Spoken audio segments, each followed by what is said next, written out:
Hello there, everyone, and welcome back.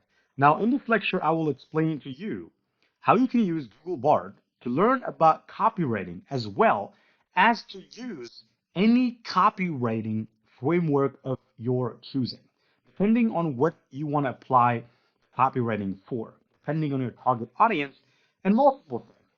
And we're going to dive deep into that in this lecture. Now, you have to understand that copywriting is a complex subject.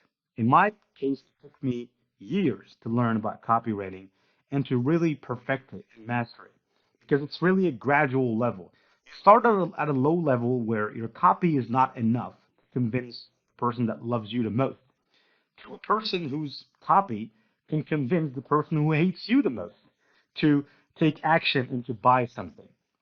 Such is the power of copywriting and anything that's going on the web.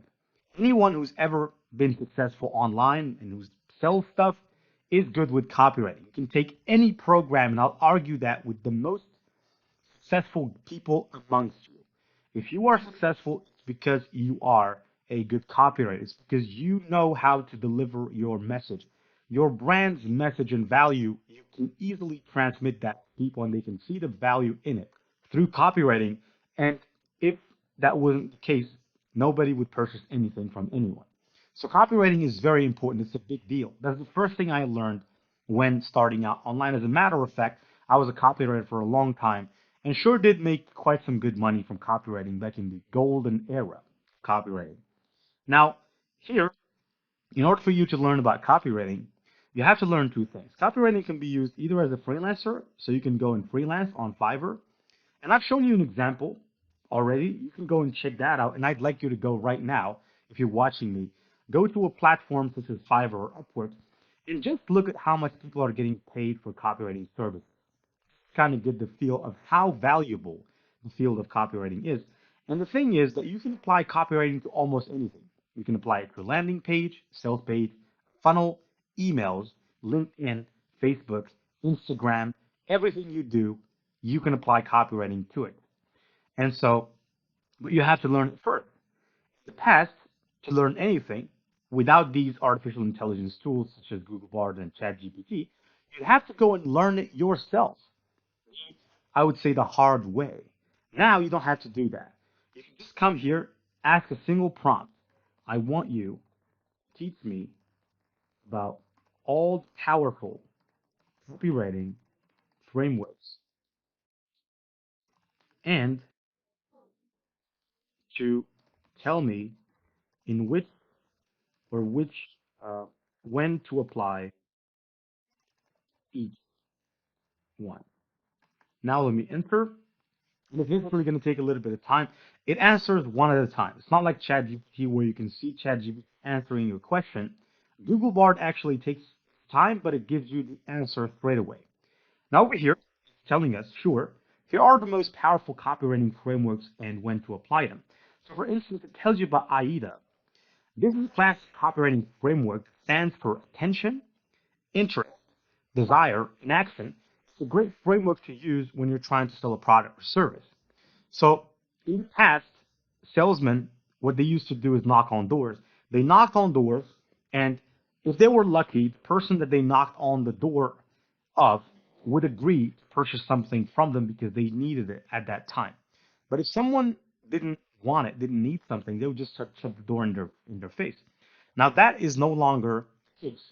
That is no longer the way that you can sell people on stuff. You can't just walk to a person down the street and say, buy this, buy my course, buy my product, buy my book. Nobody would talk to you. Nobody would even give you time of day.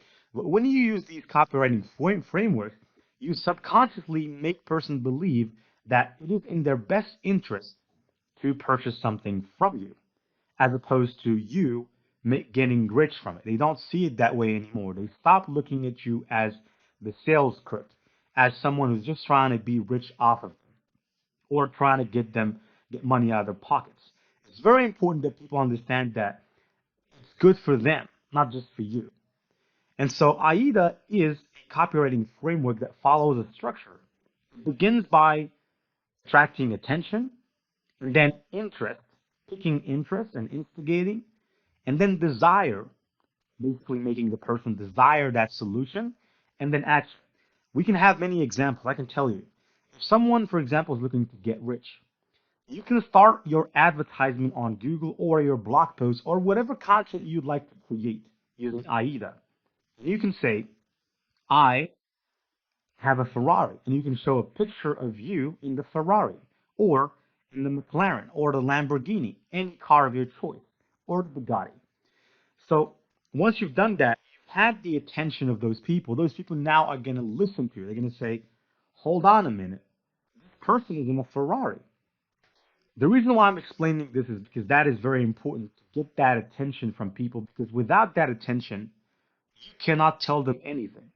You cannot program their minds to do anything, because then to them you don't mean anything.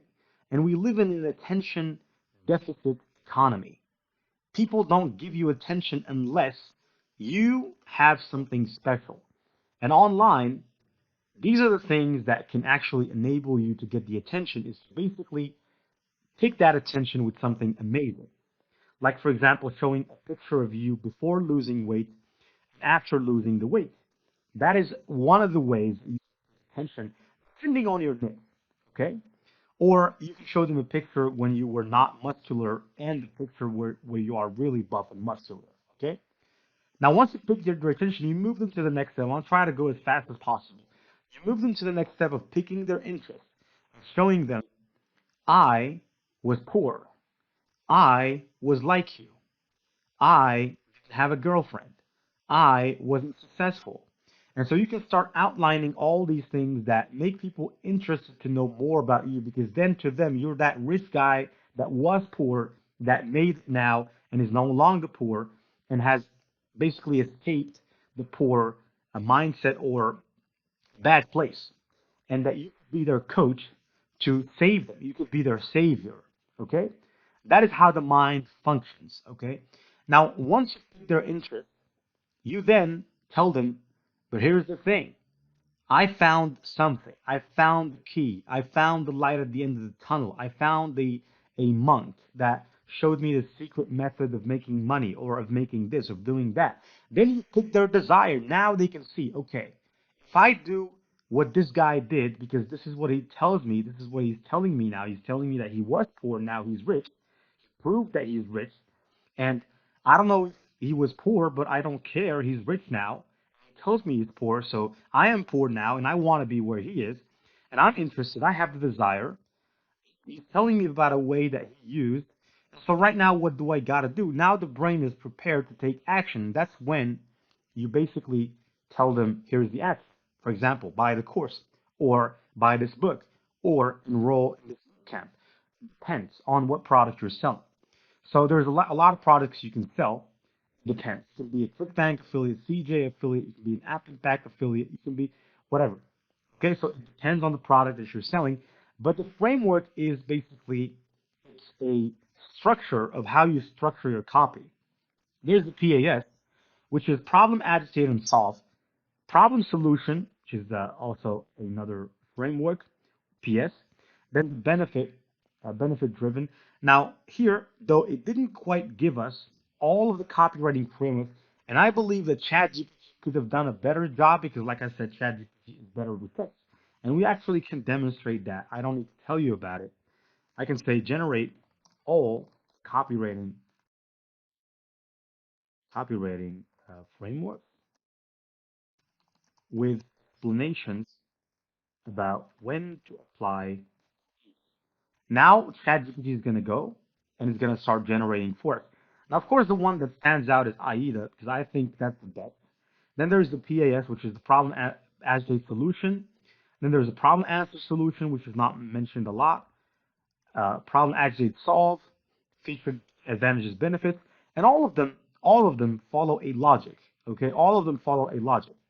And the thing is that you don't have to understand them really, really well, because you can ask Bard to write using that copywriting framework. Let's say, for example, you want to write a Facebook ad to sell a product. Let's pick phone. Okay, you can say, I have created phone or hack proof phone, smartphone, and I want you to create a or content for my Facebook ad for to promote the phone. Okay. Now, if you do that, it's going to basically go ahead and write the content for you, but we didn't tell it which copywriting framework to use. So here's what I can say. I can rephrase. I can go and take my prompt that I gave it earlier, and it's saying I have created a hack-proof smartphone. I could say, I have created a hack-proof smartphone, and I want you to use the AIDA framework to create content for my Facebook ad to promote the phone. Right now, what it's going to do, instead of just writing a promotional ad content, it's going to go ahead and use the AIDA framework to basically try to sell this product. And here's the return, right? So here it says, attention, okay? This is the headline of your ad. Are you tired of worrying about your smartphone being hacked? That's a pretty good headline. Now, you have to understand that you can tell it if you don't like this. So, for example, if you dislike this content, you can come over here and you can click dislike. Even though I would like you not to dislike something that you didn't read entirely, so go ahead and read it entirely before leaving your review, because that will impact Google Bard, right? So we want to feed Google Bard with the real data that's coming from our heart so that we can make sure it gets better. Now, because if it gets better, it's good for us as well. So here, that was just an advice there. Now, the body of the content here is your smartphone is full of personal information, including your contacts. Okay, see here, clicking attention, photos, bank accounts, and more. If your smartphone is hacked, all this information could be stolen. So here, we're almost using fear factor to get the attention of people. Basically, that's what Bard is doing. And now it's going to move from the fear, which was the motivation enough to get people to get to attention. So we got their attention now. And now it's saying, introducing the world's first hack-proof smartphone, and you can attach the phone name, etc. Is equipped with the latest security features, including a hardened operating system, a secured processor, and a tamper-resistant hardware module, and so on and so forth. Right now, it is using Desire. With this phone, finally relax. So you're almost giving them a feel of what the dream is going to be. You don't have to worry about your data being stolen. You can stay connected with your friends and family, do your banking, and shop online without fear of being hacked. Attention or action, order your phone today and protect your data from hackers. And a call to action, click here to learn more, order your phone name today. So here it has written in content for the entire Facebook ad for you, just for you. Guess what? This is really something that you would have to go and spend some time to do. Imagine how much this would have taken you. In my case, pro copywriter talking to you right now, in my case, it would at least take me about an hour, 1 hour to write. We've done this in seconds. Okay, so I don't need to say any more, I feel like.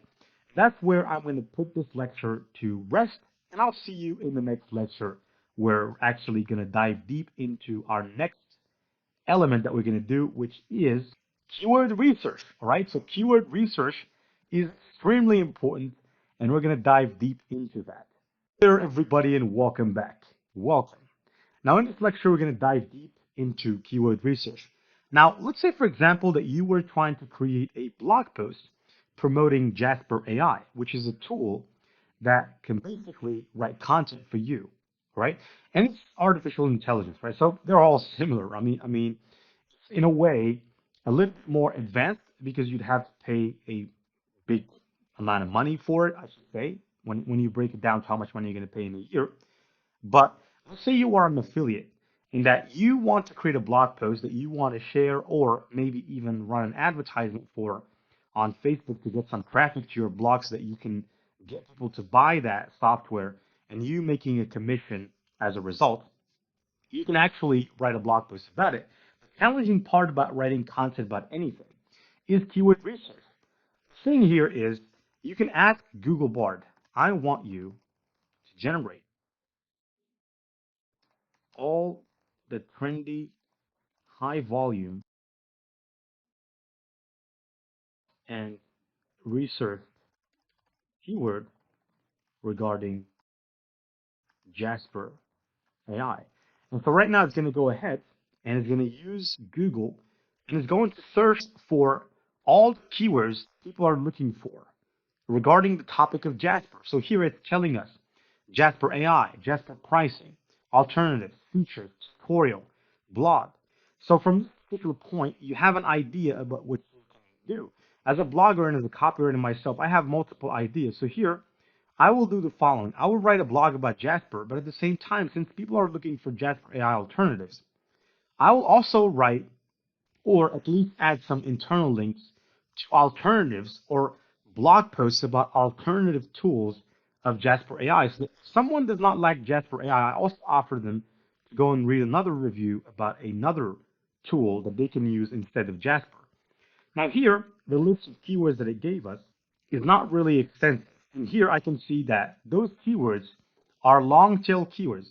Now I can ask, I want you also generate short tail keywords that people are most searching for using, more searching for regarding gas. Right. So let's just wait for our turn here. Tell us. All right, so here people are looking for Jasper AI, Jasper, Jasper.ai, Conversion AI, Write Sonic, Prompt Smarter, Copy AI. All right, so yeah. And now I could go to all of the keywords in a list or in a table and put next each keyword its estimated search volume as well as difficulty of each keyword. And so now all I have to do is to wait for it to basically let us know. So let's just wait a second here. All right, so for Jasper AI review, there's 10,000 people looking for this keyword right here. For Jasper AI pricing, there's 5,000 people. For Jasper AI alternatives, there's 3,000.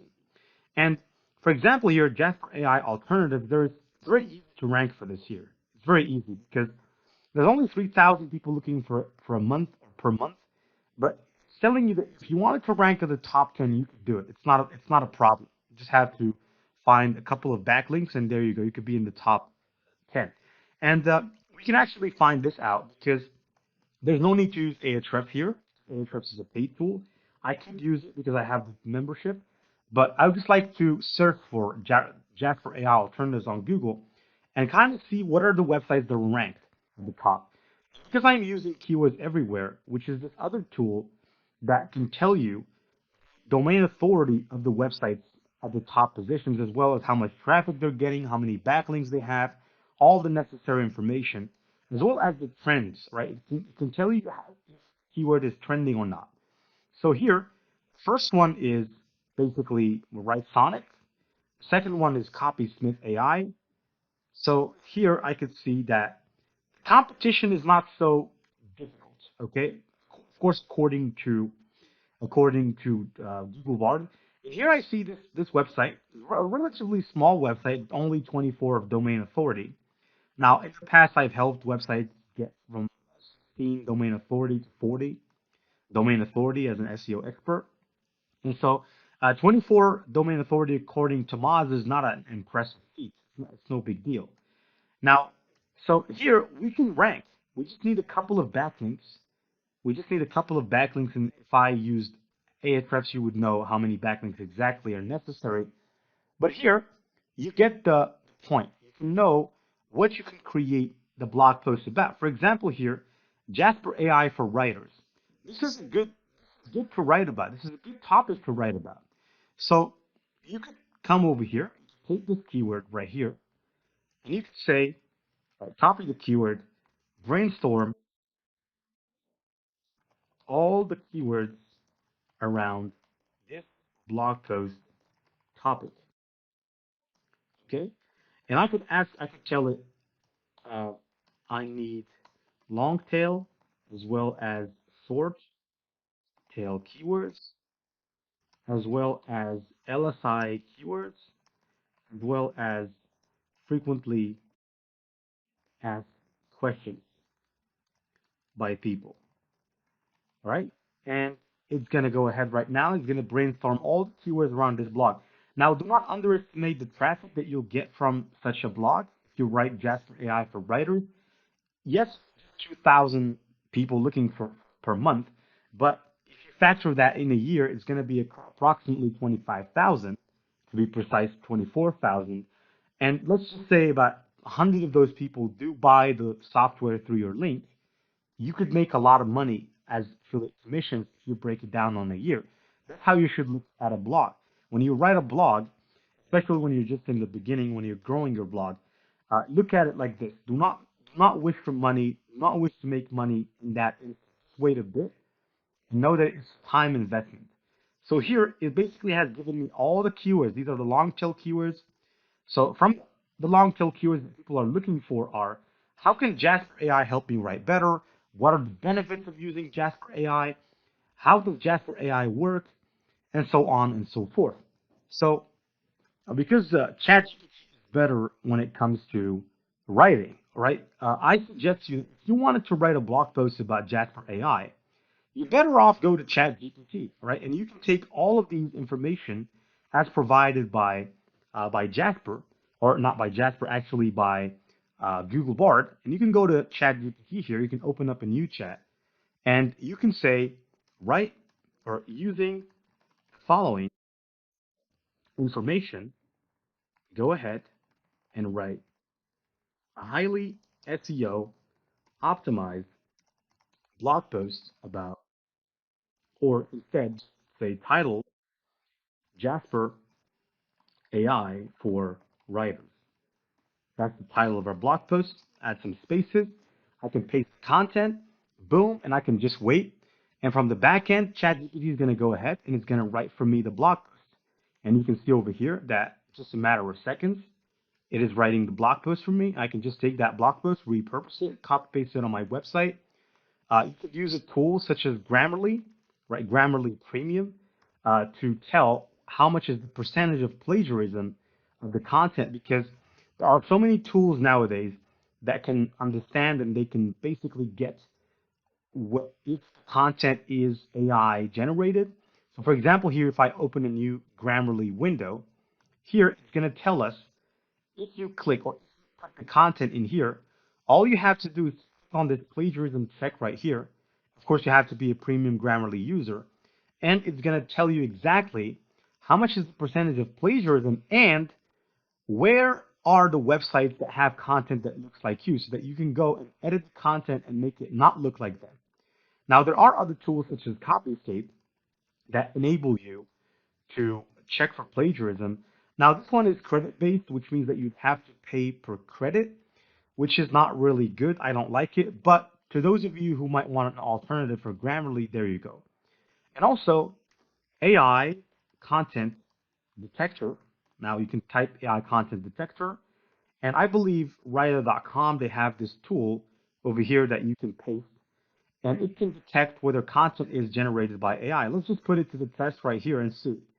Now, because we have provided ChatGPT with the content from Bard, I don't think it's going to be seen as a content generated by AI, okay? Because we mixed stuff up. Now over here, I can provide a URL, add some text. Now here, I think I basically put a lot of text. So the limit is 1,500 characters, so we'll just reduce that. Let's click Analyze. Now, this particular AI content detector did not see through it. So the combination of Google Bard and ChatGPT, officially, you can see over here, cannot be detected by this particular tool, which is the #1 tool in the world when it comes to detecting whether content is AI generated or not. And the reason why I'm saying that is because this domain has 51 domain authority. There's a lot of people, 380,000 people every month visiting this website. Okay, so they have a lot of traffic and they might have more. So if I go, for example, to SimilarWeb, I'm pretty sure they have more website users than that. And let's put it to the test over here. So if I go, for example, look for writer.com. Now their domain is pretty fantastic, right? For writer, the writer.com. Now here, let's just see how much traffic they're getting. Yeah. So they're getting a lot of people. They're getting way more than 380,000.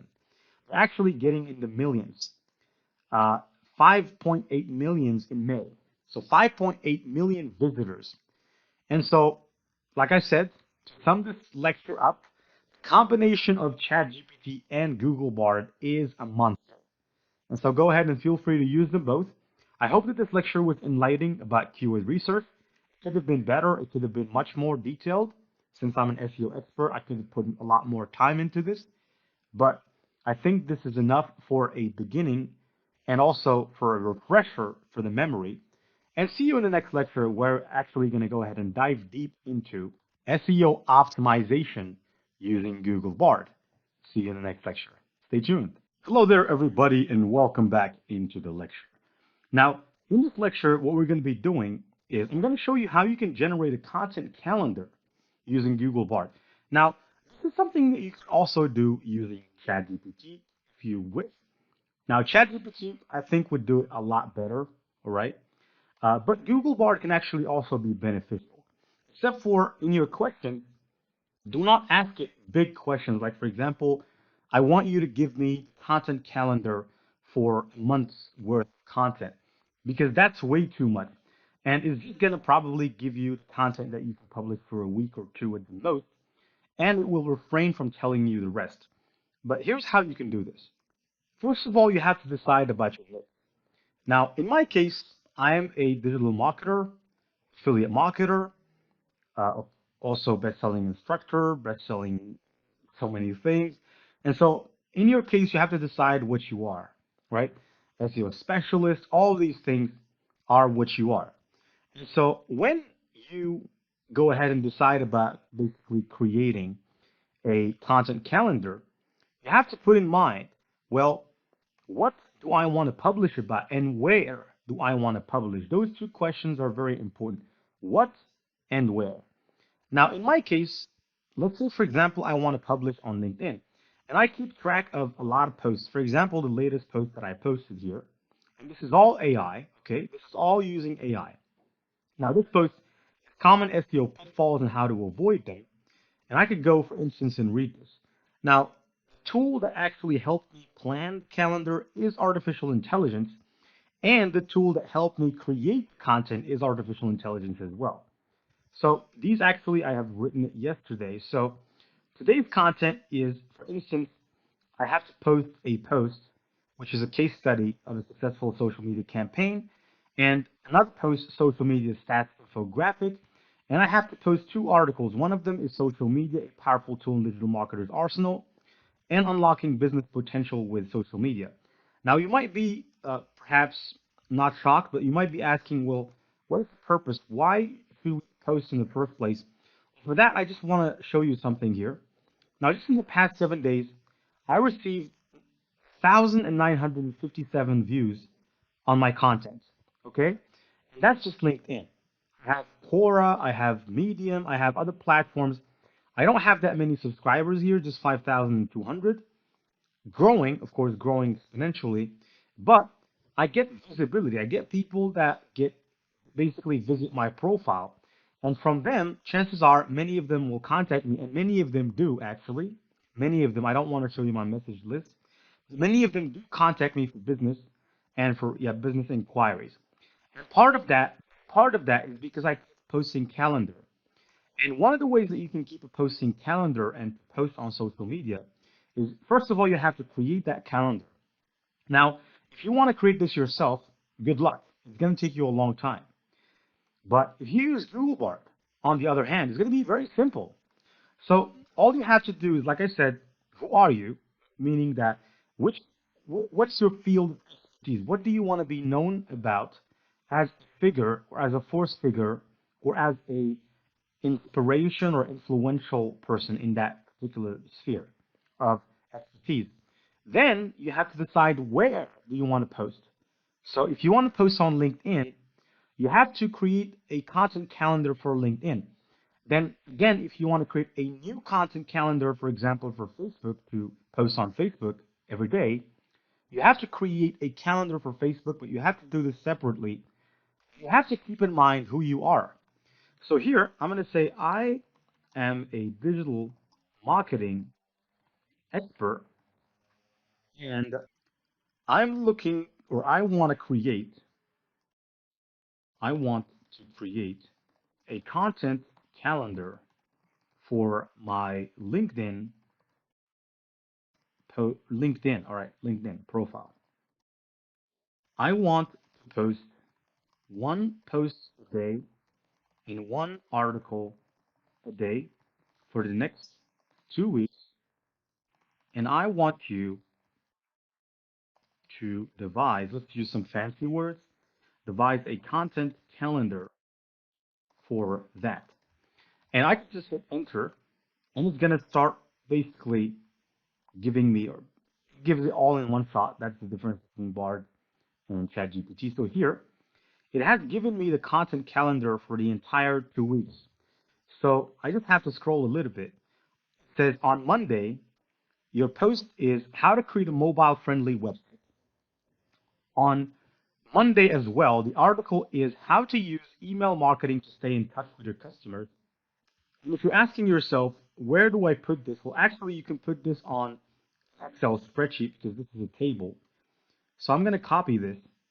I'm actually going to go to an Excel spreadsheet right here. I'm just going to open loosely a page. So I'm just going to delete those emails because I don't need them. And here I can paste this in. Now I have my content calendar, which I actually can go ahead and I can repurpose and make it better. This is content for week 1. Now, of course, it didn't give us the content for week 2, which is expected of it. No, actually it did. It did. I'm quite sorry about that. So here, it quite did tell us the content for week 2. All right, so that's what I missed. But let me just go back a little bit. All right, week 1. And now I have the content for everything, right? So for both weeks, now this should be a little smaller. This, on the other hand, should be bigger. This also should be bigger. And I can just drag all these like this in order to make them all the same size, kind of like this. And you can change the font. You can make this better. You can change it to Montserrat, to whatever you want. You can add color in here to showcase that this is, okay, so here, let me go, just pick this color. Now you have a content calendar and you can separate the weeks with something, with, for example, this or a different color. In this case, I'm going to choose green. In this case, choose green as well. And you can just cut this like this. And now you have a content calendar for the next 2 weeks. And if you want to post something, you can just take the topic. For example, if you want to create a post for LinkedIn, and since this is a course about Google Bard, I'm not going to be using ChatGPT to generate content for this content here. I'm going to say I want you to generate a highly optimized LinkedIn post for the following topic. And I'm just going to add some hyphens, put the post there, boom. And wait a second, there you go. We're going to have a post. Now, I hope that it uses emojis as well. Now, it didn't, but I could tell it that. I could tell it, I want you to use emojis. I'm going to say redo the post, use emojis, and put hashtags at the end. And now we're going to have an entire LinkedIn post with emojis, with a hashtag at the end. All right, so here, yep. All right, so here's the post. Basically made it smaller. And now you have a post. Now, similarly, if you want to write an article, all you have to do is tell it that you want to write an article. Now, I would recommend you not to go through Google Bard when it comes to writing articles. You can ask it to generate the content calendar. That's all right. When it comes to text, ChatGPT is better, right? ChatGPT is a lot better when it comes to text. Anyway, right now I believe that you understand. power of tools in order to generate content calendars. And by the way, you can freelance like this if you want. You can even sell these kind of services as a freelancer. You'll find over here that there are people who are selling the same service that I've preached you to do using Google Bard in this particular lecture. So the irony of it is, I know a lot of people, a lot of students, a lot of people in here that really miss or underestimate these AI tools. They don't know what they could be doing. Here, look, I will create a content calendar for your business, okay? And she's selling this at $5, and people are buying. And at the time we're talking right now, it actually she has 5 orders in queue. So she's got about, let's say, $350 in the tank right now. And of course, her standard package and premium package are much bigger. And all she does is what you learned in this very lecture. All right? So I couldn't stress that enough. So here, this is what she's doing. Basic content calendar for a 2 week long content calendar for any social media. So if you're watching me right now, you could probably go and do this. Why not? Right? So without further ado, I'll say this is enough for this lecture and see you in the next lecture. Thank you very much. Take care. Hello there, everyone, and welcome into this lecture in which I'm going to show you how you can brainstorm course ideas as well as course outlines, right? So many of you underestimate how much money you can be earning, and not just how much money, but also how much success you could be getting if you become an online instructor on, for example, Udemy. Now, I'm not promoting anyone to be a instructor. I'm just telling you that no matter what your field is, I mean, for God's sake, Seth Godin has a course, actually probably has courses on Udemy. Even people like Grant Cardone, if you search for them, they have courses on Udemy. So if you want to seal your professional brand, Udemy can be your start. You can start over here instead of starting on YouTube, where actually it's like a desert because there's just so many people and you never know and how can you actually get viral. I mean, you never know who gets viral, how they get viral, how you can be successful on YouTube. It's like a lottery win. Now on Udemy, you can be a psychiatrist and you can start your channel on Udemy. You can start teaching about psychiatry. If you're a psychologist, you can teach about psychology. If you're specialized in NLP, you can start teaching that. If you specialize in neuro linguistic programming, start teaching that. If you're, in my case, for example, like me, you're specialized in digital marketing and web development and fields like that, you can start teaching those. I have good news for you, just as a motivation before we move on, is that there's an instructor out here on Udemy that I've helped actually, and we're friends, but I've helped him. He's a personal trainer, though he's way more age than me. So there's a 20-year difference between us in terms of the gap. But he's a personal trainer, and right now, God bless him, he's a bestseller, right? So he never thought of, okay, let me be on Udemy, but now he's on Udemy, he's earning in the 4 figures, he's doing very well for himself, and he's on that road to becoming quite successful as a Udemy instructor and as a respected, I would say, value bringer in his field, right? So, not to say that with my teachings, because I'm just a vessel, right? I'm not giving myself any credit for that. Credit belongs to him because he was the one that created a 30-hour course. He dedicated himself. He's very good. I wish him good luck. But I'm just saying that you could be him and he can be more successful. But if you don't start, you never know. And one of the best ways to start online, in my opinion, if you want to start a brand, start promote courses. For example, here on Udemy, you can start selling courses. Or you can just put them for free if you don't want to sell them. Of course, they have to be less than 2 hours if you want to put them for free because that's the condition. But you can get started here and you can really get a lot of traffic as opposed to platforms like YouTube where you get no traffic, no interest. So if you want to create a course outline, here's how you can do it. First of all, who are you? Ask yourself that question. Am I a psychotherapist? Okay, you can say, I am a licensed psychotherapist and I have, let's say, let's say you have 20 years of experience. It depends. 20 years of experience in therapy, and I want to create courses on Udemy, but I want you to give me 10 course ideas, titles. And now, here's what it's going to do. It's going to tell you what you can possibly create courses about. And the best part about this is that you can talk to Google Bard. You can tell it, okay, I want you to use really important keywords or keywords that are searched by people. Though I don't think that will be necessary because here, for example, it's talking about introduction to psychotherapy, therapy for anxiety, therapy for couples and families, trauma therapy, grief and loss therapy. So basically here it just gave you everything, right? So 10 courses. If you just create 10 courses about this stuff, each course for 4 hours, in a year, you would be very popular among Udemy instructors, and that could help you do other things like develop your website. You can start a website, you can start selling books, you can start selling coaching calls 101, and we all know how the telemedical field is growing so fast. And I personally do coaching, but uh, I earn quite good money from it. But I know people that earn way more than me. People that earn in the six figures a month. We're talking a month, not a year, a month. When I say six figure a month, meaning they earn more than $100,000 a month. Okay, now, in my case, I'm a poor guy compared to them because I earn five figures a month. So pray for me.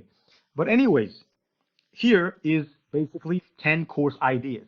Now, for example, you can ask it, okay, like I like title number number 3. Okay, I like title number 3. That's the start. So here, let's just wait where it says.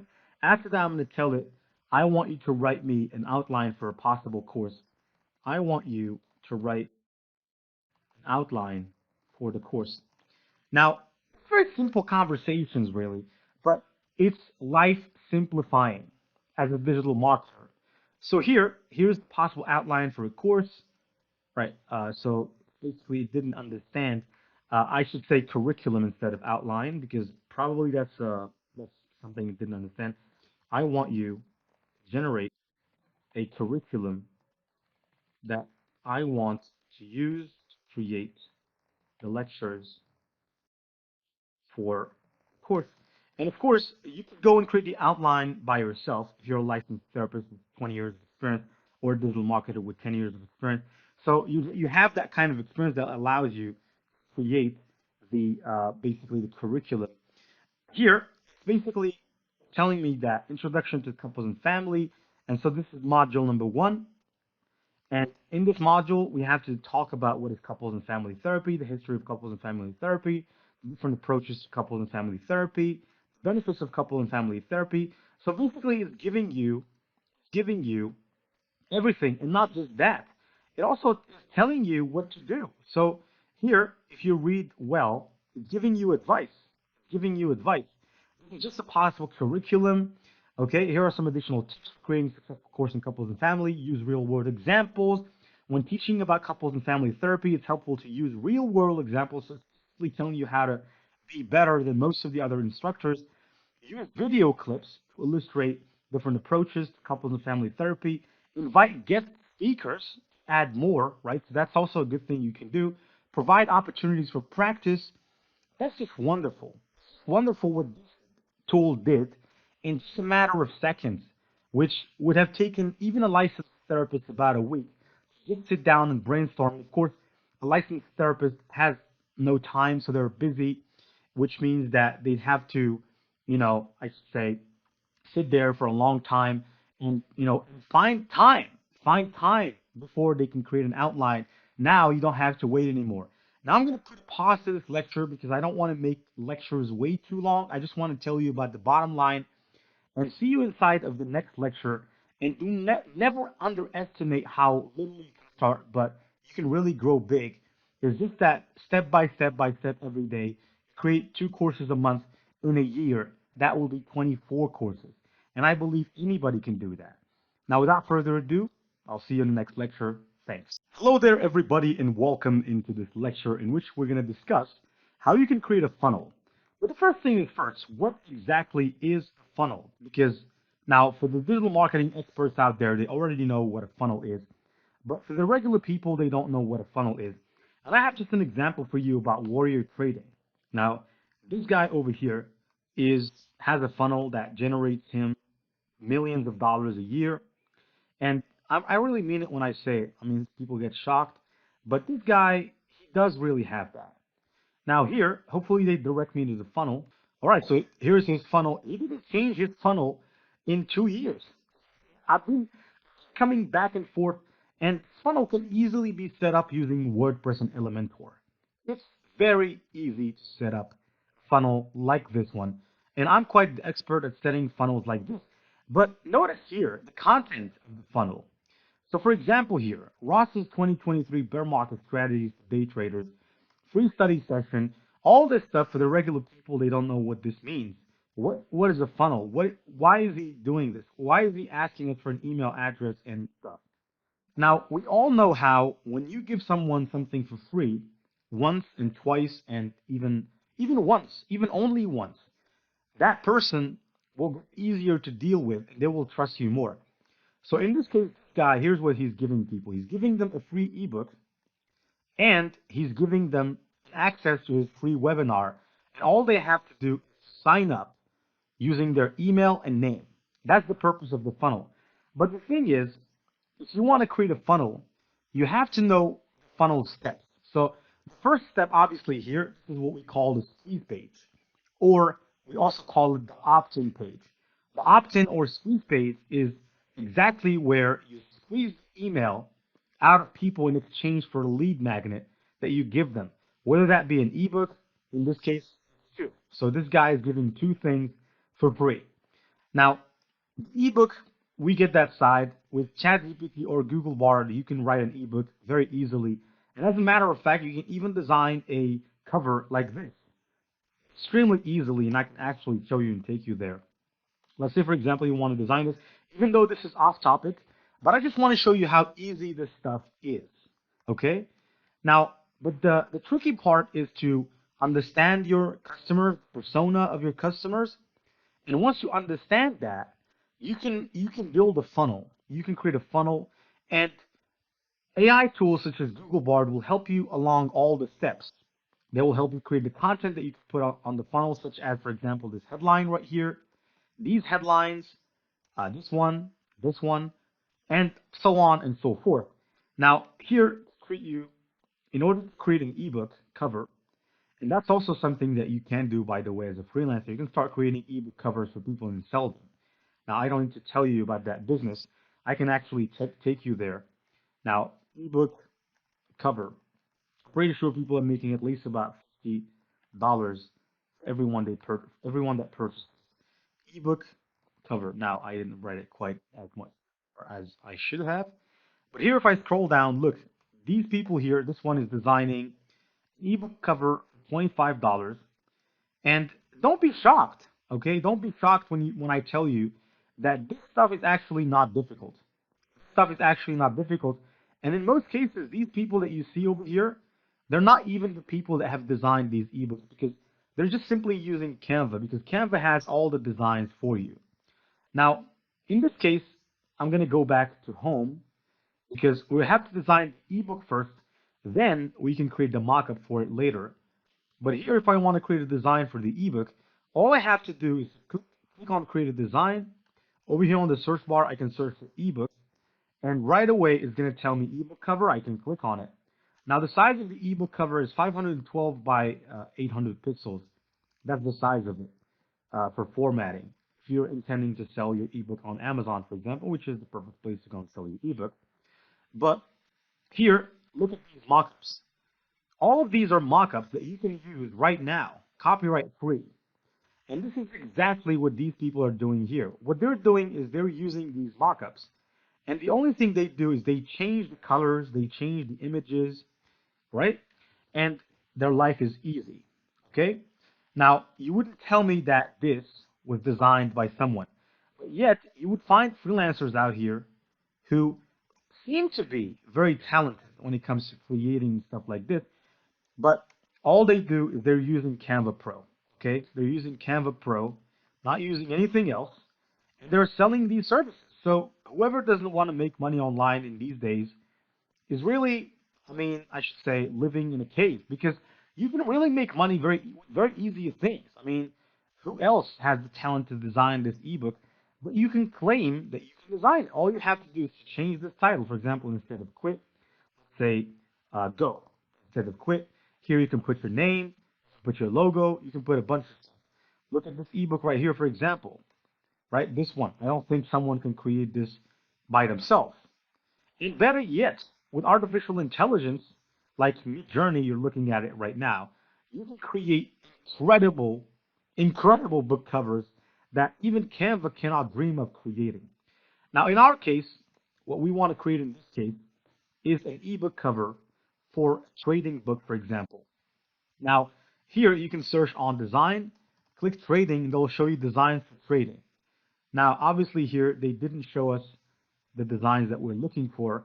So here's what I'm going to do. I'm going to just enter to look at all the designs, and I'm going to look at something that goes with it. So more like it, this one here would do well. And you could probably come in here and say, where instead of where to invest your money, for example, this guy's ebook cover title is How to Day Trade. Now you could come over here and you could say how to do day trading. And here trading. And you can change if you're not convinced with the color of this lady, you can remove it. And you can go and find, let's say, man with money, someone who's rich holding money. Now, obviously, here you can go to photos or pick graphics if you want to. I much prefer photos. And I can take, for example, this photo. Now, it has a background, which means I'm going to have to remove the background from the photo, or keep the entire background if you want to. But if you don't want, you can click, for example, this guy, and we can click edit the image. Now, of course, you have to be a pro Canva user to do what I'm doing right now. But I can click remove the background. I know that this is off topic. I'm sorry for those of you who might be disappointed. Why has this suddenly turned into a design course?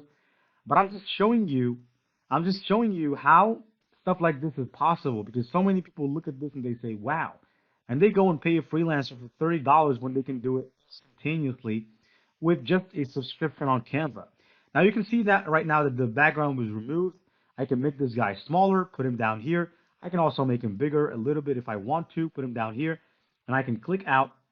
Right now I have a cover. I can put my beautiful name over here. Now, those of you who don't know my name, this is my name. And I can say book cover. And I can download this as a PNG. All right, I'm going to download it as a PNG. No need for the transparent background. And while this is downloading, I can go and open up a new Canva window or just simply resize this. I can click resize and resize this into 1024 by 1024. And I'll show you why I'm doing what I'm doing right now. You'll understand in a second. Now that I have my image of my ebook cover, I can transform this very easily into a mockup like this that we can put on a website's funnel. So here's how you do this. Right now we have still, but I don't want it. I'm going to remove all of it. And I'm going to go to upload here, click on upload files. And very simply, I'm just going to go and fetch the file that I've just downloaded right now, which is the cover as a PNG image. And while I'm waiting, it's loading here, I can click now edit image. The image is fully loaded. And I can scroll down a little bit. See this? Actually, the smart mockups. There you go, smart mockups. I can click see all smart mockups. And I can scroll way down to the bottom like this, and I can find an ebook mockup like this one. And there you go, you have an ebook, right, that we've designed in, or ebook cover that we've designed in a second. Now, all you have to do is to go and create the PDF that you can give to people for free. Now, you can use this one for marketing purposes. This one right here. Actually, I can added more contrast to it. And you can download it with a transparent background. Now, why transparent background? Is because you want it to blend in with the website's color. You don't want it to impact the website's color. When the ebook is transparent, when the mockup is transparent, you can easily place it in your website. And actually, I've created a lot of funnels in my lifetime, so This is like butter and milk to me, or butter and tea, or whatever the saying is. And so you can actually do the same thing. So right now, look, in a matter of seconds or minutes, we've got our ebook cover that we can place. Okay, we can place on our website, and we can tempt people with this ebook so that they give us an email. And better yet, you can tempt people with the webinar that they can get and watch for free once they sign up to your newsletter. But here, if I go back to Google Bard, now you can ask it, I am a psycho, not a psycho, actually, psychotherapist. Sorry, I should complete my words. Psychotherapist. I'm a psychotherapist, and I want to create funnel for my course on psychotherapy, and I have 20 years of experience, but I don't know what type of funnel to have.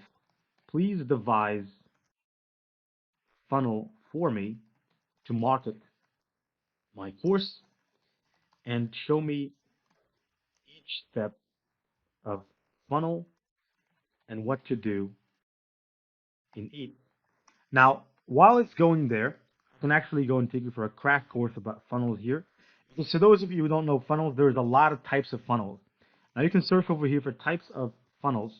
There's a lot of them. There's the webinar, there's the one-page funnel, two-page funnel, three-page funnel, or should I call them steps? There's a lot of funnels. Now here, I didn't quite search for it using the term, so I should use marketing funnels, types of marketing funnels instead of just types of funnels. Now, here, it's actually not showing us. Uh, Now, this one is what we call the product launch funnel. This is great. This is by far the greatest funnel ever, okay, ever, because it's really, really high converting, because it starts off with a video that you give to people for free. And then if they like that video, you take them to the next step where they watch another video, and then another video, and then another video. And I think this one was developed by Jeff Walker, certainly. Now, this is great because most likely the people that make it to the video number 4 are highly interested in your product. Okay? Nobody would watch your video number 1, 2, 3 if they were not interested in what you have to sell them. So the people that make it to video number 4, most likely they are the people that you want to target.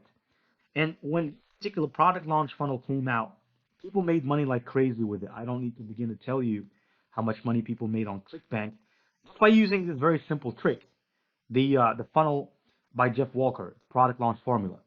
Now that's a book you can go and read. Now let me close this one right here. I'm just going to go back to Google Bard. Now over here, it's telling us, okay, here's a possible funnel for you to market your course on psychotherapy. Step number 1, awareness. First step is to raise awareness, all right? Step number 2, consideration. Now these are just basic steps of a funnel, but here is giving us the detail of what we're supposed to do. Create blog posts, all right? So in step number 1, here's how we raise awareness to our funnel.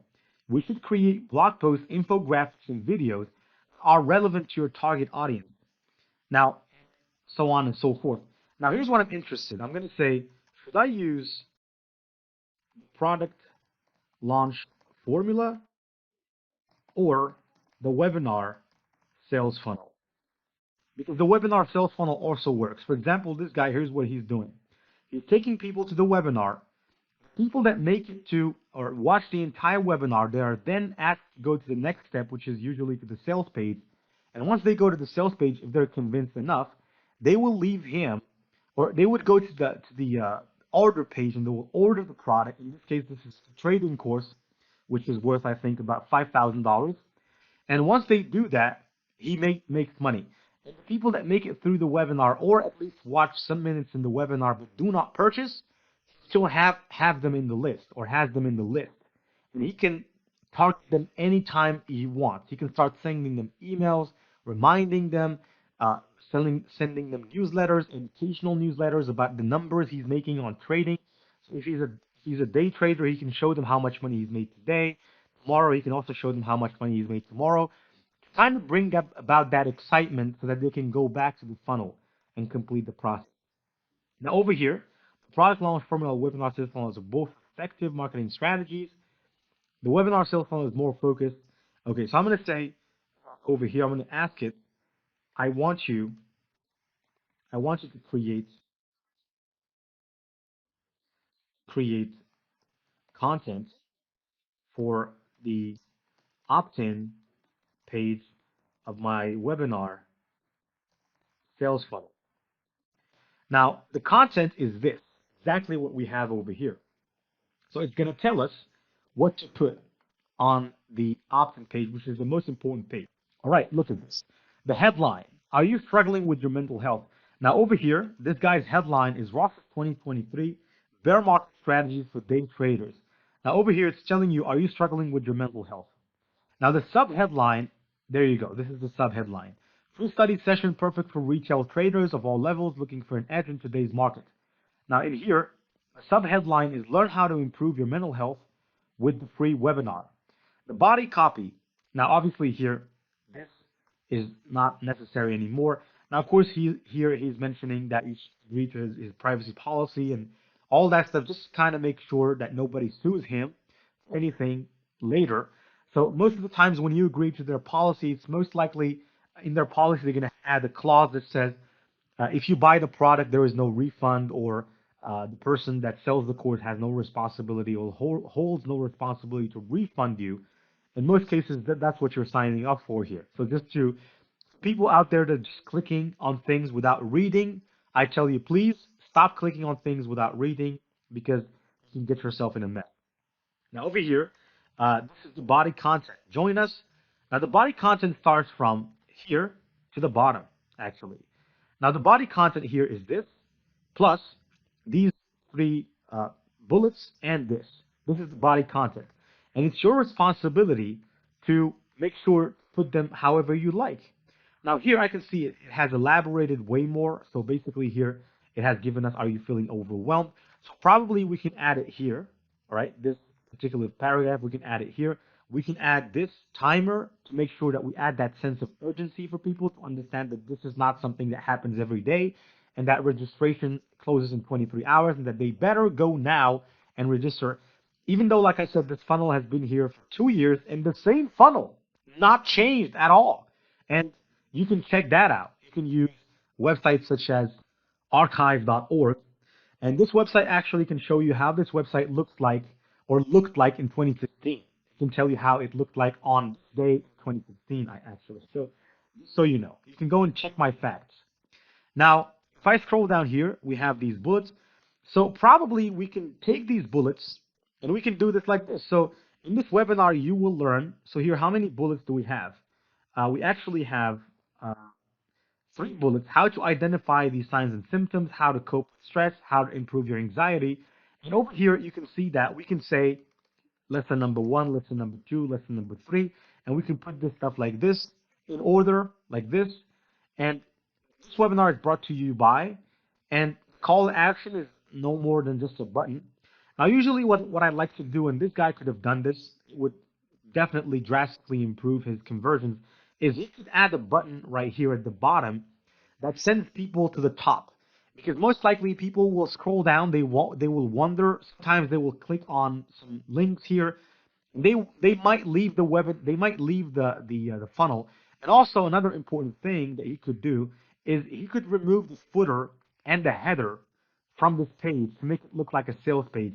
Now obviously here he could do this, but he doesn't do it. So probably anyone watching me right now, you can go and offer this to him for free. Probably he'll agree to it, and he will most likely even pay you if you are able to do this for him. Now, I think this course has came to an end right now, so I believe I've given you quite some good information about funnels and about funnel creation, about how to use Google Bard to power your funnel creation.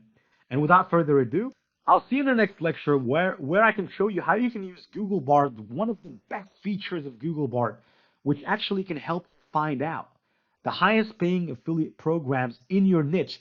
And not just that, if you can see that in the next lecture, you'll be really amazed about what this tool can do in affiliate marketing. See you, stay tuned, and see you in the next lecture. Hello there, everybody, and welcome into this lecture. And without further ado, let me show you how you can use Google Bard to analyze campaign results. And by campaign results, I mean marketing campaign results. Okay. Now here, I'm on thinkwithgoogle.com, in which I can see so many brand marketing case studies, which they were really generous to give us feedback and give us access to these case studies over here that we can see.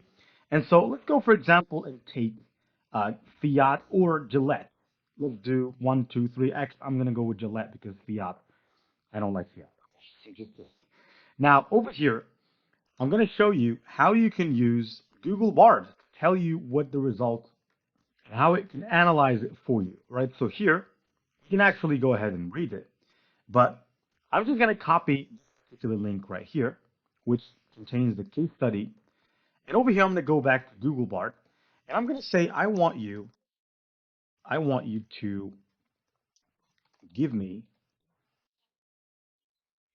give me a summary and analysis of case study in the URL, and we'll just wait for our turn. All right, so here it's basically telling us Gillette is a brand of men's razors, launched a new product called Gillette Body, wanted to create a buzz and drive sales with a new product. Gillette decided to take on, basically here, let me just scroll up because I can't see what I was reading anymore. Right, let me scroll a little bit up. Gillette decided to take a digital-first approach to marketing Gillette Body. The company focused on using YouTube, right? So here you know which uh, channel they focused on, which is YouTube in this case, who are key target audience for the product. Gillette created a series of short, humorous videos that featured celebrities like Beckham and Channing Tatum. The videos were very popular on YouTube and they helped generate a lot of buzz about Gillette Body. In addition to YouTube, Gillette also used other digital channels to market it, our Twitter, Instagram, Facebook, and ads across all these channels.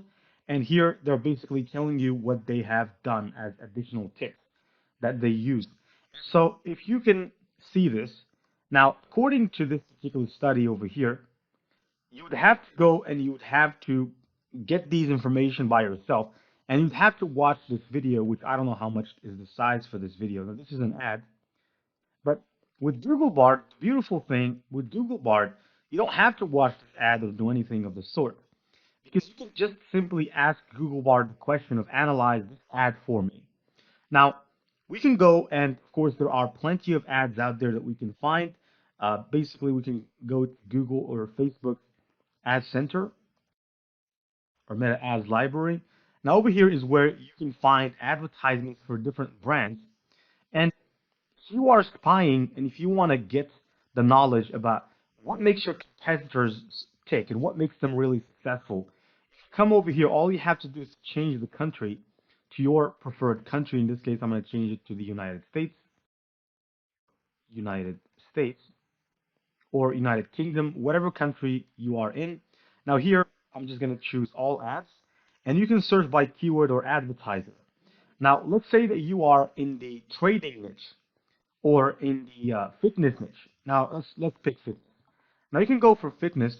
Now, as long as you know the name of the page that you are targeting, you can type in that name, type in the name fitness, for example, here,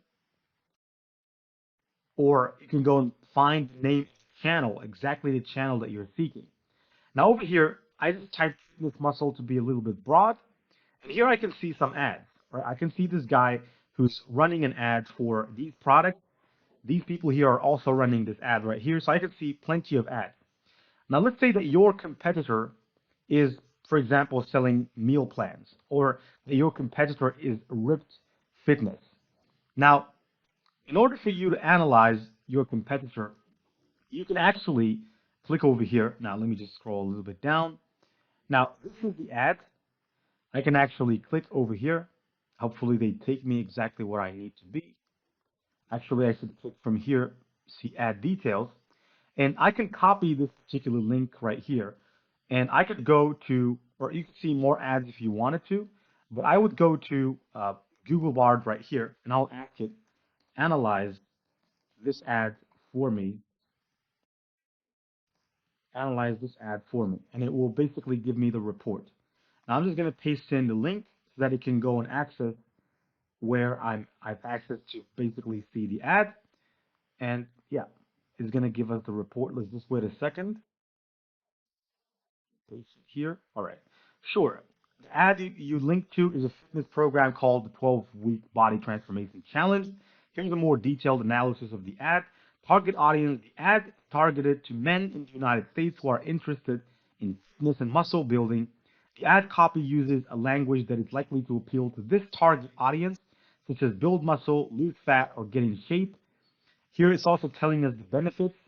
So, it's an entire breakdown. It's an entire analysis of the ad in front of us.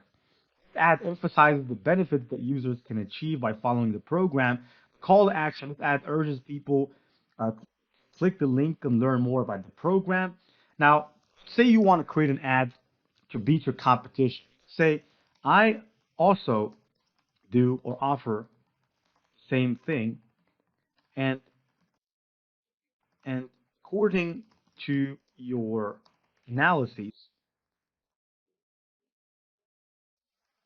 generate for me a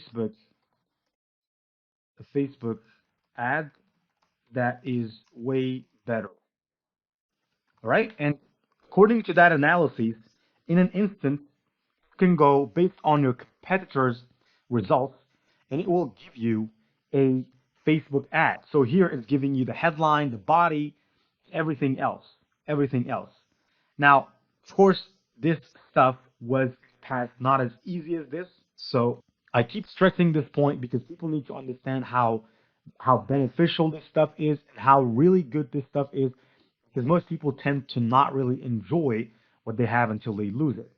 Now, use these tools as much as possible because I assume that just like ChatGPT, there's going to be a time where Google Bard is going to be not free anymore. Just like ChatGPT now, it's at $20, and of course, that price is only going to get bigger. It's only going to increase. So make sure that you use them now to build your business, and see you in the next lecture where we're actually going to go ahead and I'll show you how you can use Google Bard for topic generation. Stay tuned. See you in the next lecture. Buddy, and welcome back. Now, I just recently built this website, fitnessvault.com, which is a website that I built after studying fitnessvault.com. Okay, fitnessvault.net. So it's a website where I post about products, and it's an affiliate website. Okay, so that sells supplements and stuff. And so I just created this website, I think about a month and a half ago or something like that. And so this is the website. So it was created, everything is set. Now, here's what I want to do. I want to take the website's URL, and let's say I want to improve it, okay?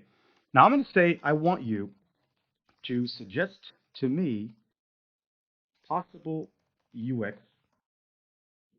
And by UX, I actually mean user experience, UX improvements for my website. And I can just give it the link of the website and just wait. So naturally here, uh, people might not like certain things about the website. This is very natural. And so using tools such as Google Bard can help you make your website better. So here's what it came up with. It says, improve the navigation. The navigation of your website is a bit cluttered and could be improved. Now let's see if that's true. Actually, it is true. Okay, so it is saying over here it is cluttered and could be improved. You should consider using a drop-down menu for the navigation and then using a sidebar for the secondary navigation. This would make it easier for users to find what they're looking for. Okay, so here it's true that it is a little bit cluttered. Okay, it could be improved. We could add more space. We could probably even create a sidebar menu that pops from the right-hand side to the left-hand side, even though that will take us time, but we can do that. Now, the second thing is use more white space. Your website could use more white space. White space can help make your website look more visually appealing and can also help improve the readability of your content. So, white space. Okay. Now, over here, I see that I don't really understand what they mean, but I think the website has pretty good white space. Anyways, use high quality images. Your website uses some high quality images, but there's also some that could be improved. Okay, so here it's telling us that some of the images could be improved, they could be better. And truthfully, it's honest, right? It's super honest. Now, let me scroll down, make your content more scannable. Your website content could be made more scannable. Okay, you could do this by using headings, subheadings, and bullet points.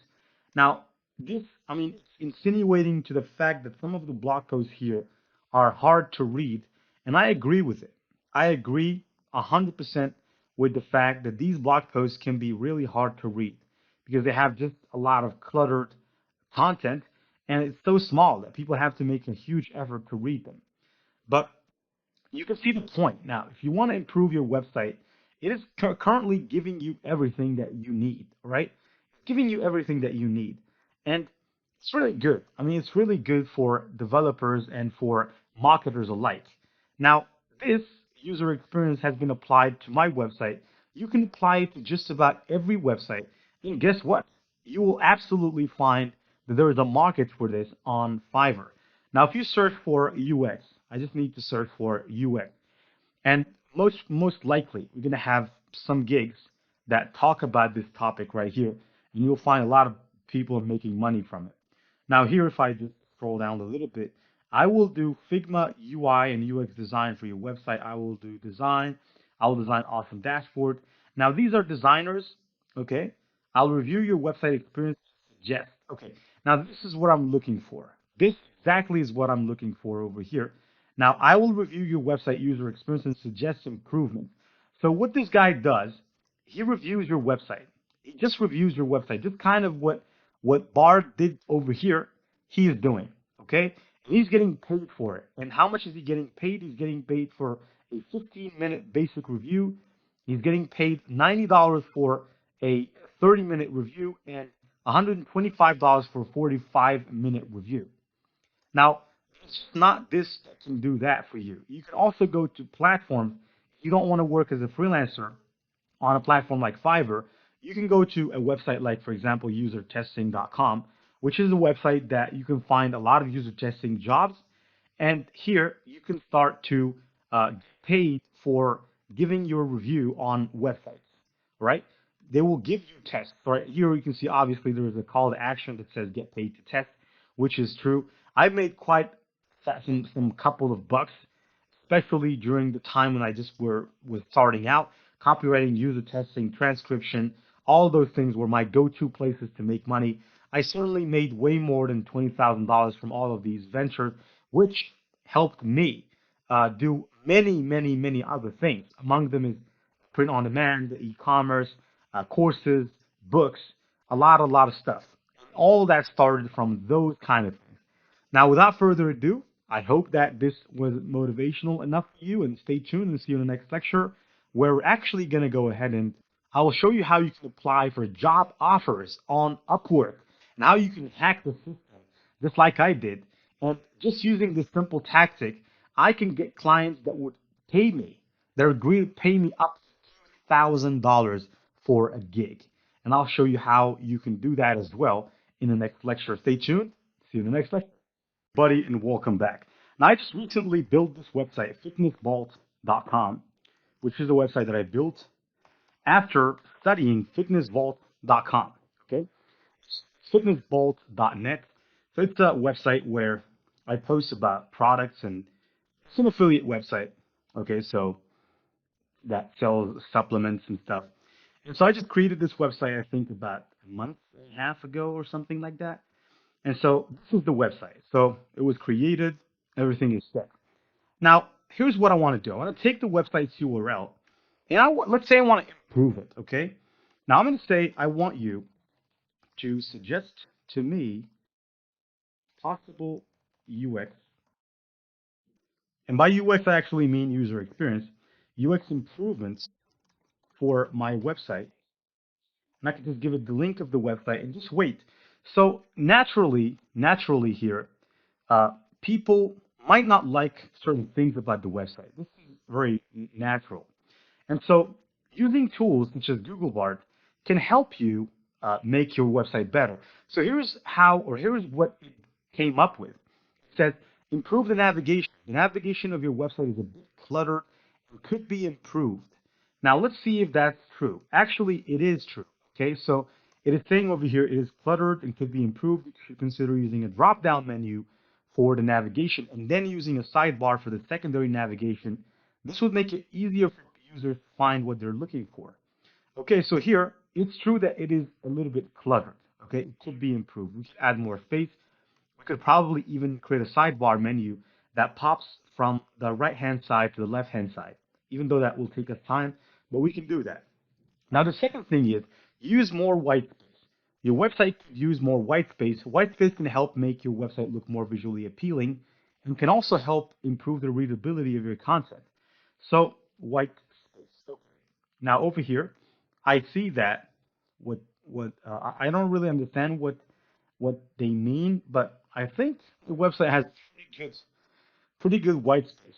Anyways, use high quality images. Your website uses some high quality images, but there's also some that can be improved. Okay, so here it's telling us that some of the images could be improved. They could be better. And truthfully, it's honest, right? It's super honest. Now, let me scroll down, make your content more scannable. Your website content could be made more scannable. Okay, you could do this by using headings, subheadings, and bullet points. Now, this, I mean, it's insinuating to the fact that some of the blog posts here are hard to read, and I agree with it. I agree 100% with the fact that these blog posts can be really hard to read because they have just a lot of cluttered content, and it's so small that people have to make a huge effort to read them. But you can see the point. Now, if you want to improve your website, it is currently giving you everything that you need, right? It's giving you everything that you need. And it's really good. I mean, it's really good for developers and for marketers alike. Now, this user experience has been applied to my website. You can apply it to just about every website. And guess what? You will absolutely find that there is a market for this on Fiverr. Now, if you search for UX, I just need to search for UX. And most likely, you're going to have some gigs that talk about this topic right here, and you'll find a lot of people making money from it. Now, here, if I just scroll down a little bit, I will do Figma UI and UX design for your website. I will do design. I will design awesome dashboard. Now, these are designers, okay? I'll review your website experience. Suggest. Okay. Now, this is what I'm looking for. This exactly is what I'm looking for over here. Now, I will review your website user experience and suggest improvements. So what this guy does, he reviews your website. He just reviews your website. Just kind of what Bard did over here, he is doing. Okay? And he's getting paid for it. And how much is he getting paid? He's getting paid for a 15-minute basic review. He's getting paid $90 for a 30-minute review and $125 for a 45-minute review. Now, it's not this that can do that for you. You can also go to platforms. If you don't want to work as a freelancer on a platform like Fiverr, you can go to a website like, for example, usertesting.com, which is a website that you can find a lot of user testing jobs. And here you can start to pay for giving your review on websites, right? They will give you tests. Right here you can see obviously there is a call to action that says get paid to test, which is true. I've made quite some couple of bucks, especially during the time when I just was starting out. Copywriting, user testing, transcription, all those things were my go-to places to make money. I certainly made way more than $20,000 from all of these ventures, which helped me do many other things. Among them is print on demand, e-commerce, courses, books, a lot of stuff. All that started from those kind of things. Now, without further ado, I hope that this was motivational enough for you, and stay tuned and see you in the next lecture where we're actually going to go ahead and I will show you how you can apply for job offers on Upwork and how you can hack the system just like I did. And just using this simple tactic, I can get clients that would pay me, that agree to pay me up to $1,000 for a gig. And I'll show you how you can do that as well in the next lecture. Stay tuned. See you in the next lecture. Hello there, everyone, and welcome into this lecture in which I'm going to show you how you can apply for job offers on Upwork. Now, for those of you who might not know this, I'm not a full-time freelancer on Upwork. Okay, I have an Upwork profile which I do not even have the tax forms filled for because I don't want to work on Upwork. But I pay for connects. I spend a lot of money on connects, to be honest. To get jobs, right? So in my case, I always find people that are looking for WordPress websites, looking for SEO experts, looking to increase their YouTube subscribers, looking to increase their LinkedIn followers, Facebook followers, or Facebook page followers. All those kinds of services I provide, not myself, but I hire freelancers, and those freelancers are the ones that carry the job. Most of the times I hire people from Fiverr. So if I want one, for example, to get someone 10,000 views to his YouTube channel, I can go to this guy here who's one of my friends, and Jisan, and he can actually go ahead and provide the person with 10,000 views, and that's for $95. Now, this is what I do for a living.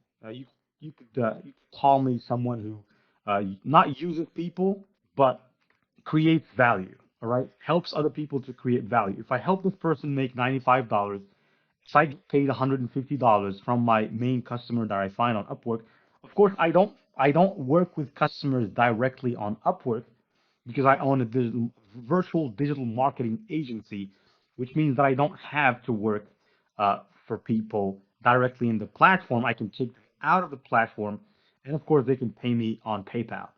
Now, over here, this person is looking for a WordPress website with custom portals, which is pretty good because I'm currently looking for people who are looking to build WordPress websites. And this guy's willing to pay $1,000 for people to build or help him build a website. So, looking for someone to build a WordPress website and three simple portals, please see link below. $1,000. That's what he's willing to spend.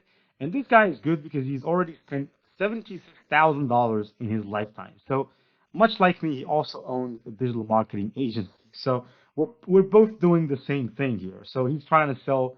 He's trying to find a freelancer to work.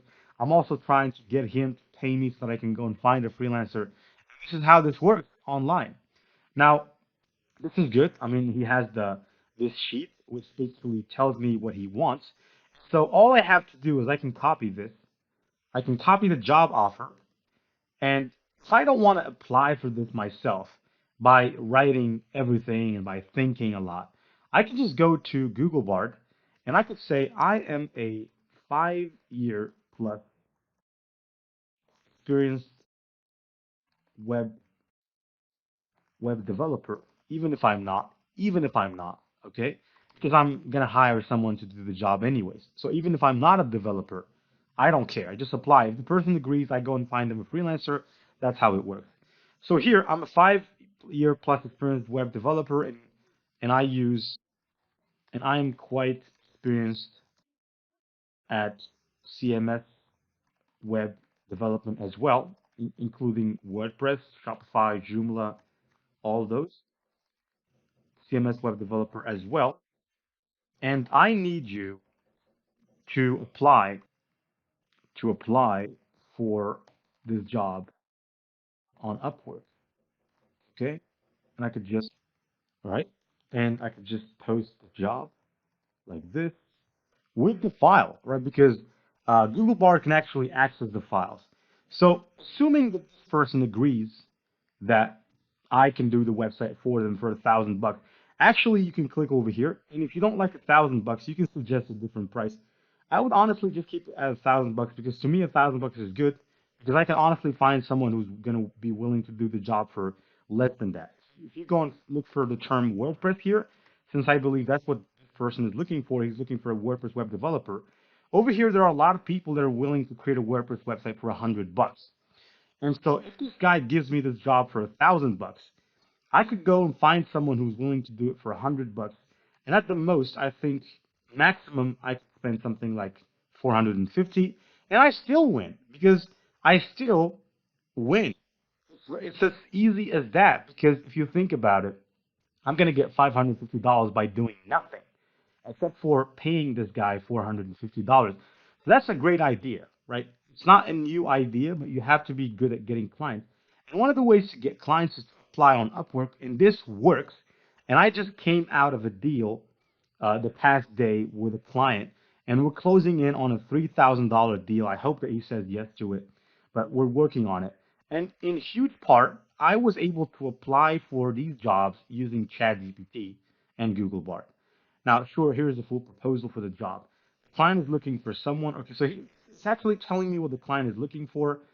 Now, I wanted to say, write a cover letter that I will use to apply for the job and use the PAS.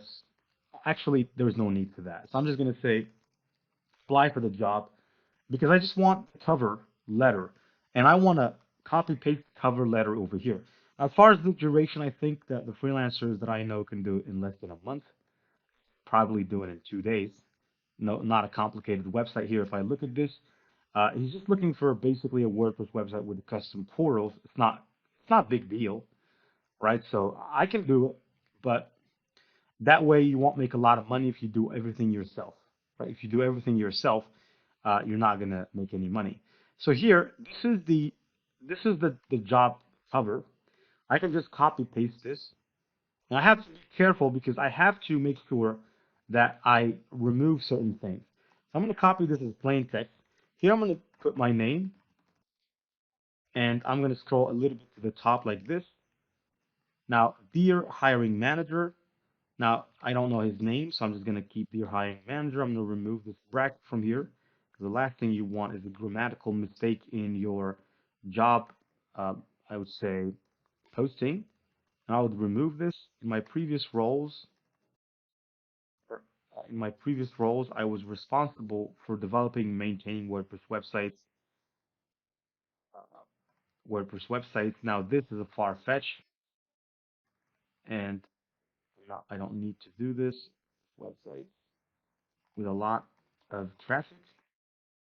Also developed free portal.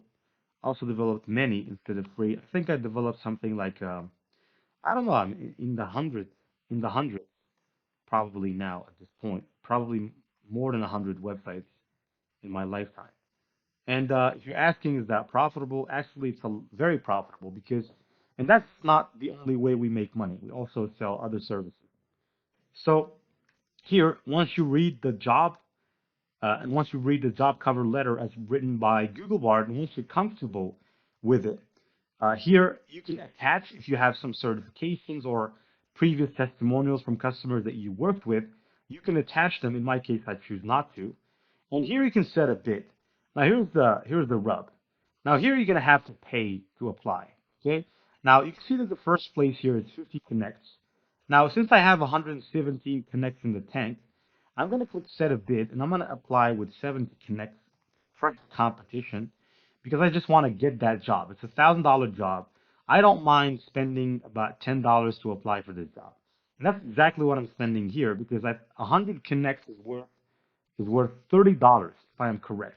So I'm spending way more. I'm probably spending around $20 to apply for this job, just this particular job. But the thing here, I'm standing out. I'm on the first place. So this particular lead will see my offer the first.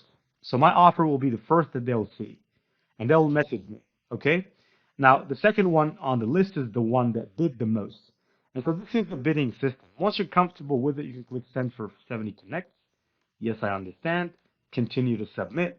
And once the guy contacts you, which I assume that will probably do because I'm first place.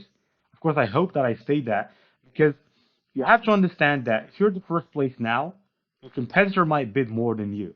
Okay, so you pray that your competitor is not crazy enough to bid more than you. But generally speaking, here's how you can apply to jobs using Google Bard. And better yet, you can apply to these jobs using ChatGPT as well in the same way. And this is a game changer because there is no limit to how many jobs you can apply to, especially jobs that take no connects. And you can actually come over here on the filter for those of you who might be asking. Now, if you want jobs that are for 2 or less connects to apply to, you could use the filter down here, and it will show you all the jobs that require very little connects. And imagine how many jobs you can apply to. Now, here, just in this list, we have 185 jobs that require 2 or less connects to apply to. You can apply to all of them, and if you are not really lucky, you could probably get about 10 of those people to pay you, and you could go and find others that might be willing to do the job before getting paid, or getting paid a little amount of money just so you can prove that you were meaning right and you're not a scammer. But without further ado, now that I've given you a glimpse on how you can excel in the digital marketing world using Google Bard, let's move on to the next lecture, in which I will show you how you can find A/B testing ideas using Google Bard. Stay tuned and see you in the next lecture.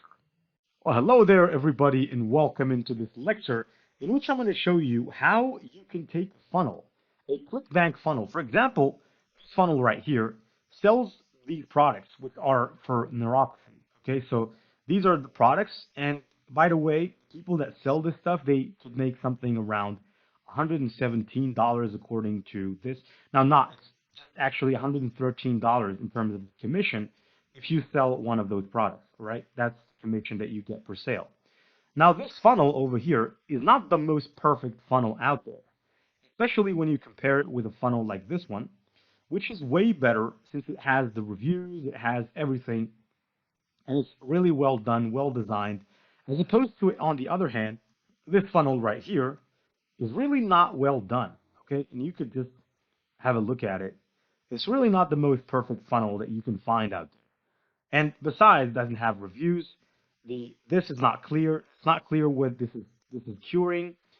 So if we take this link like this, and we can go to Google Bard. I already went ahead and done the demonstration.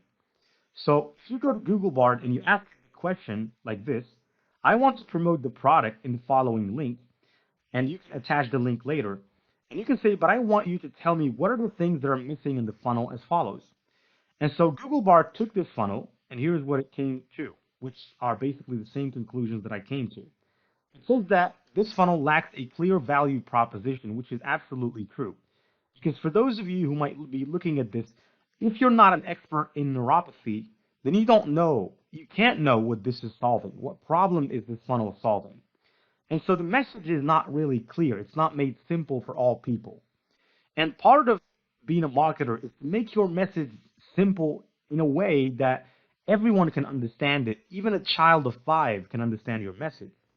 And so anything that takes more than 2 seconds for people to understand is difficult. Okay? And it's not going to convey what you want. It's going to alter the conversion rate.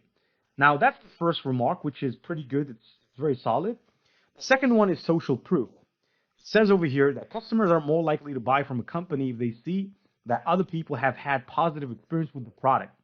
The current funnel does not include any social proof, such as testimonials or reviews, which is absolutely true.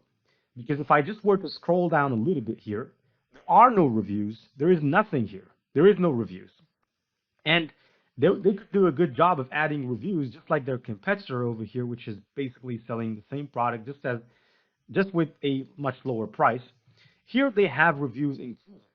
Now, whether these images are true or not, we don't know it, but they have their reviews, which is pretty awesome. Because if you think about it, people want to see whether or not other people have bought, because we have that set. We want to follow, okay? People are followers by nature. So here, sense of urgency. Customers are more likely to buy if they feel they are missing out on something. Now, the sense of urgency is important. As we've seen in the funnel of warrior trading, there is a certain sense of urgency which says that this is going to this offer is going to be expired in 24 hours. Now here they're not saying that. They're leaving it in the open. They're not telling you that this offer might disappear, that you're benefiting from a coupon. Yes, they have this here showing that it's basically there's a coupon for 6 bottles, but they're not showing you here that if you don't take action now, this offer is going to expire in the next 24 hours. And just like Google Bard has said, and I came to this conclusion myself from years of experience, 5+ years of experience, coming into 6 years of experience as a digital marketer online, I came to the point that without the sense of urgency, you will make nowhere near how much money you could be making or how much conversion you could be making with the sense of urgency. Now here it says it lacks clear call to action, which is very, very true because here there is no call to action. You can't really see, all right, where is the button? Apart, of course, from the buy now button, which is not really cool. People don't like buy. They don't like that word. They don't like to see that word. As opposed to if you add a call to action that says, don't miss out on this opportunity to, let's say, get rid of neuropathy. So that is way better. That is way better. Now, they could leave buy now or just simply change from buy now to add to cart because that relieves the psychological impact that the word buy now has. Because when you tell people buy now, it's almost like telling them lose your money to me. As opposed to when you tell them add to cart, you're relieving their psychological anxiety. Because then they would say, okay, well, I could just add this product to cart. It doesn't mean that I'm going to purchase it. But then they'll find themselves later on that they have purchased the product. So that's how slow, how gradual you should take things. You should not really expect them to buy in the first instance. This is not done in this funnel. Said add the product to cart right here, or you could just said, uh, look at these testimonials by these people that were suffering from neuropathy, and right now they're doing extremely well for themselves after they bought the product. That is a good call to action to add because it has that social proof. Now over here, I believe that you can see how powerful Google Bard is when it comes to reverse engineering the process or a funnel. And if you're selling product on ClickBank as an affiliate, this could be extremely well used to your own advantage, right? Take any funnel in the world and you could reverse engineer it and find out what these guys are not doing and you can do those things that these guys are not doing. And you can believe my word if I tell you that if you do what most people are not doing and what most people should be doing, you will really be more successful than them. Okay? And that's usually how things go. Now, without further ado, I believe this lecture has come to an end now. See you in the next lecture where we're actually going to go ahead and discuss how you can generate ad copy for various platforms. And since we're talking about ClickBank, let's just remove this particular funnel. Let's pretend that we're going to promote products in this particular funnel here, or these kind of products. Let's just pretend that we're promoting NeuroRise, which is a product here, and let's just ask Google Bard to generate for us two ads, one ad for Facebook and another ad for Instagram. And let's see how it's going to answer that. Stay tuned and see you in the next lecture. Hello there, everybody, and welcome back. Now, in this tutorial, I'm going to show you how you can generate Facebook ad copy as well as Instagram ad copy to promote this product right here, which is NeuroRise. So let's go to Google Bard, and let's just do this. I want you to generate a Facebook ad copy to promote the product as an affiliate. And here is the URL of the product as follows. I can just paste in the URL like this. There you go. And I can just hit enter. All right, there you go. Now you have your Facebook ad copy. Now, for those of you who are wondering, well, how can we create? Now, of course, for the pro marketers out there, you already know this. So those of you out there who want to know how can we create the image for our Facebook ad, I highly recommend you to use Canva. They have a lot of templates. I can just show you here. I have the pro version of Canva, which allows me to use a bunch of templates. And all you have to do is type in Facebook, and it will give you Facebook ad. Now, this is the correct size of a Facebook ad. And it will show you so many templates that you can choose from. And as a matter of fact, we can have our fun by creating an imaginary ad for this particular product right here. So let me just go back. All right, so these are some designs that we can use. So you can just keep scrolling and scrolling and scrolling until you find something up to your taste, or search over here. So for example, you're trying to promote a protein or a product. So here, there's a bunch of ready designs that you can use. I just have to figure which one you like. Okay, there's a lot of them. I just am looking because the category of the product that we're promoting is product related to activity of the brain, which means that it enhances brain's capability of focus and some other stuff. So it should be not really like these. So let me just continue, scroll a little up. Hopefully we can find something. If not, I'm just gonna use one. I kind of like this one right here. So I'm gonna use this one. And instead of the image right here, I'm gonna change that.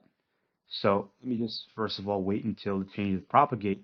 I can change this image right here. So I can just go back to the product's homepage.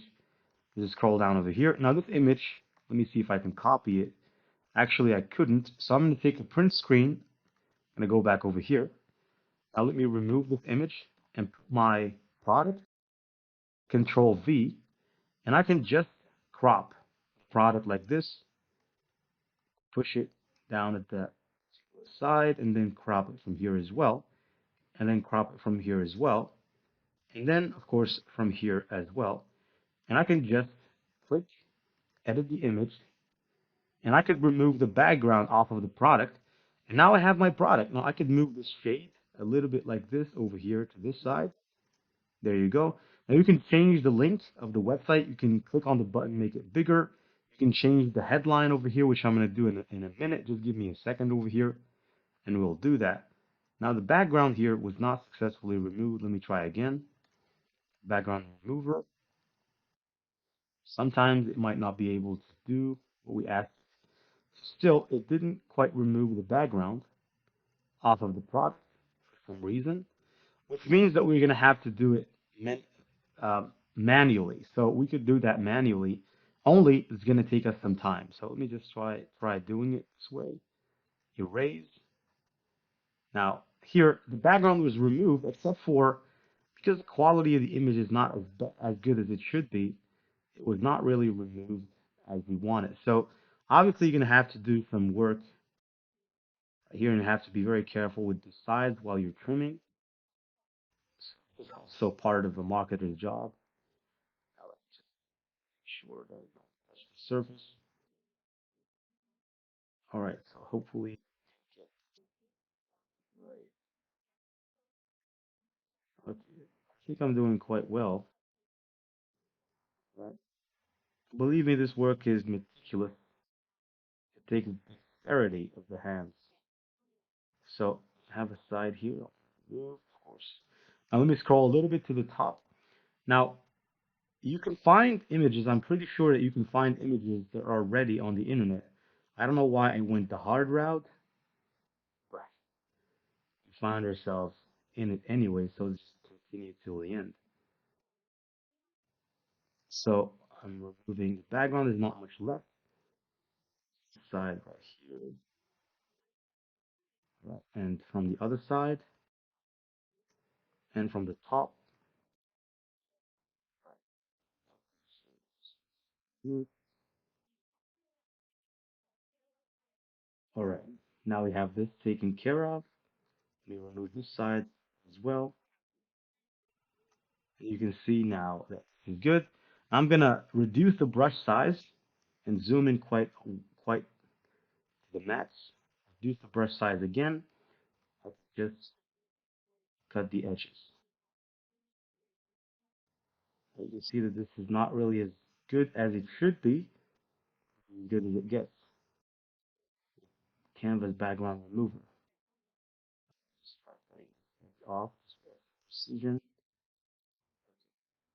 So, all right, quite satisfied with the work. I think this is good. And once you're done, you click done. And now, hopefully, we do have our product. Does not look as great as it should be, but you can trim the edges off some more, of course, to make it better. All right, but you have the product, and you could come over here. You could go to Google Bard. You can take that headline, Neurorise, the brain supplement that helps you focus. And I could copy this over here like this.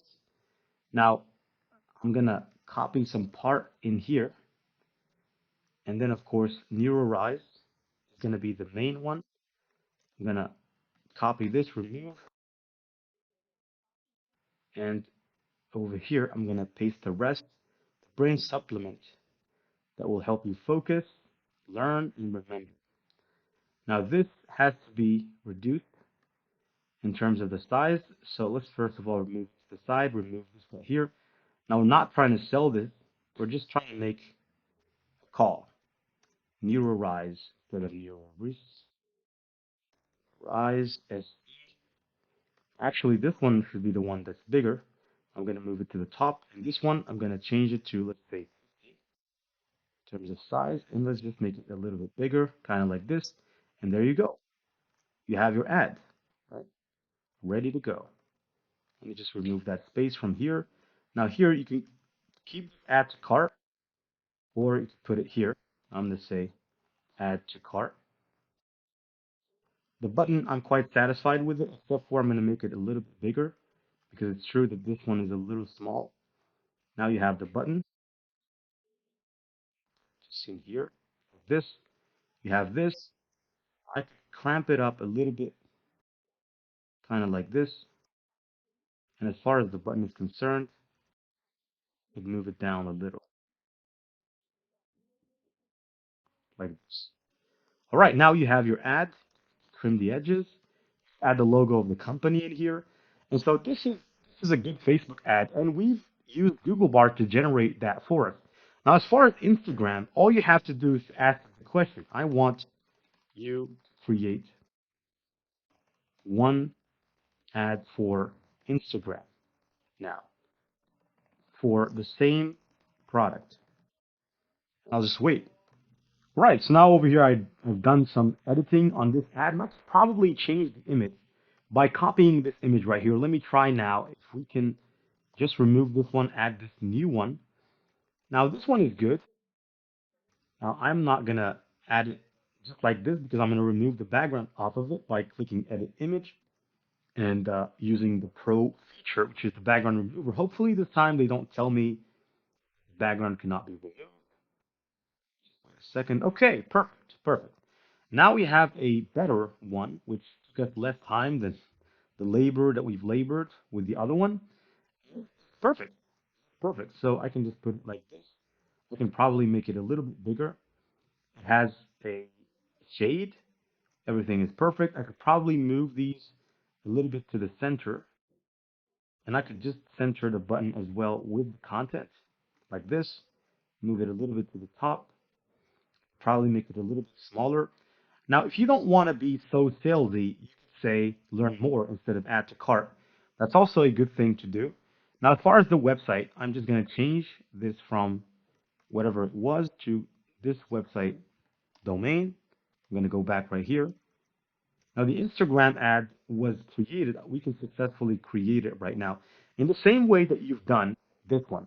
And now that you've basically done this, you can just download this ad as a PNG image. And along with the ad copy that you gave us here, you can create the perfect ad on Facebook. And this is just in a matter of seconds. And this could be done to promote products as an affiliate, or you could do it even as a freelancer, because if you go to Fiverr, this is a little bit off topic, but to the people that don't know the potential of this, you can find people out here that are selling Facebook ads just like the one that we created for very good amounts of money, right? So if I just search for Facebook ad on Fiverr, there's a lot of services regarding that, and certainly people are making a lot of money from it. Facebook ad. Okay, so let me just go over here. All right, so we've got a lot of people here. Now, this guy, he's charging $15. You have this guy, he's charging $115. This one is charging $195. And yeah, so that's pretty good. Okay, this is a pretty good place to be if you want to make money freelancing as well. Now, without further ado, I think that you've got the point.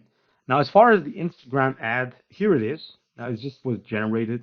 And in the same fashion that we've generated the Facebook ad, just go back to Canva home page. You can just click create a design. And once you do that, you just search for Instagram ad. It depends. There's a lot of Instagram ad types that you can choose from. Instagram ad. So Instagram, view how you can do video scripting using Google Bard. Stay tuned and see you in the next lecture. Hello there, everyone, and welcome into this lecture. Now, in this lecture, we're going to take a campaign, a Facebook ad campaign that I took the liberty of cherry picking from Meta Ads Library, which is can access this for free, by the way, if you are a newcomer to the game. All you have to do is search for Facebook Meta Ads Library, and it will pop right here. This is the first result. Now, of course, there are some other platforms that you can go to check on basically Facebook ads. Except for the fact that the thing here is that some other platforms they will charge you, all right? So this one here doesn't charge you anything. Now it's true that it doesn't show all the ads, but you can do with what you can find, okay? Now here we have some ads run by this business right here, which is a big business, Pure Protein. Now just in right now as we're talking, they have 43 running ads, which means that we can take whichever one of those ads and we can study it. Now, if I scroll down over here, now this is an ad. Let's just say, for example, we wanna check this ad right here, and we want to see how can we make this ad perform better.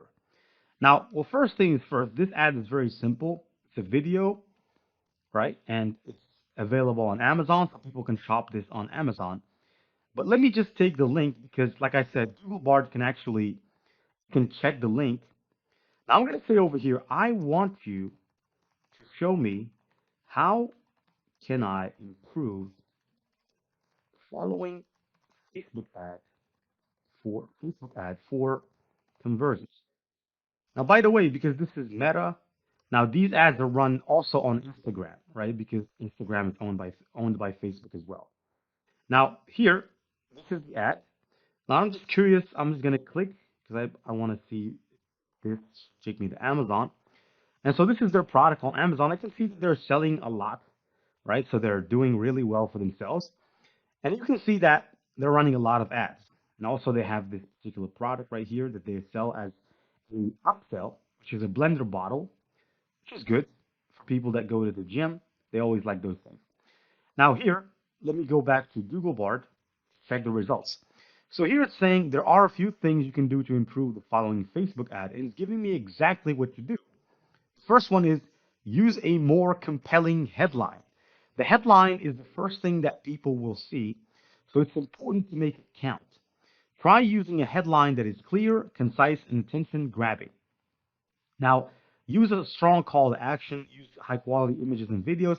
Now, for the video, I'm not sure because I think the video is done well. Track your results and make adjustments. I think the first two things and the fourth is good. So I'm going to say, help me, or I want you to prove the headline for me. And I'll just wait. And in the meantime, I can take you to Fiverr. Actually, let me open a new link here.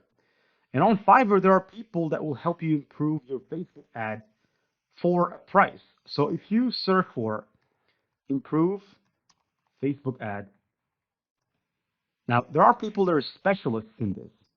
Now let me scroll down over here. I will become your media buyer. So this one is basically going to do your ads for you. I will generate home improve. I'll set up Facebook ads campaigns. And so you can see that there is a huge market. I will greatly improve your search engine marketing for Google and social network. I will do your Facebook ads. I will run profitable Facebook ads. So you can see that people all over the place are making so much money from this business of Facebook ad generation, Facebook ad improvement. And this stuff right here is really, really good. It's really profitable. And you don't have to spend a penny. Now here I'm going to go back. Sure, here are suggestions for improving the headline. Now here, improve your vision naturally with vision breakthrough, see better than ever. So basically, it gave me 5 headlines that I can use. Let me just out of curiosity go back here. So here, what exactly is the headline? Now there is no headline, and the headline here is big, and it's not really. You can't really see anything eye-catchy. It's just saying satisfy your cravings and crush your goals. Pure Protein has you covered, wide variety of deliciously satisfying options.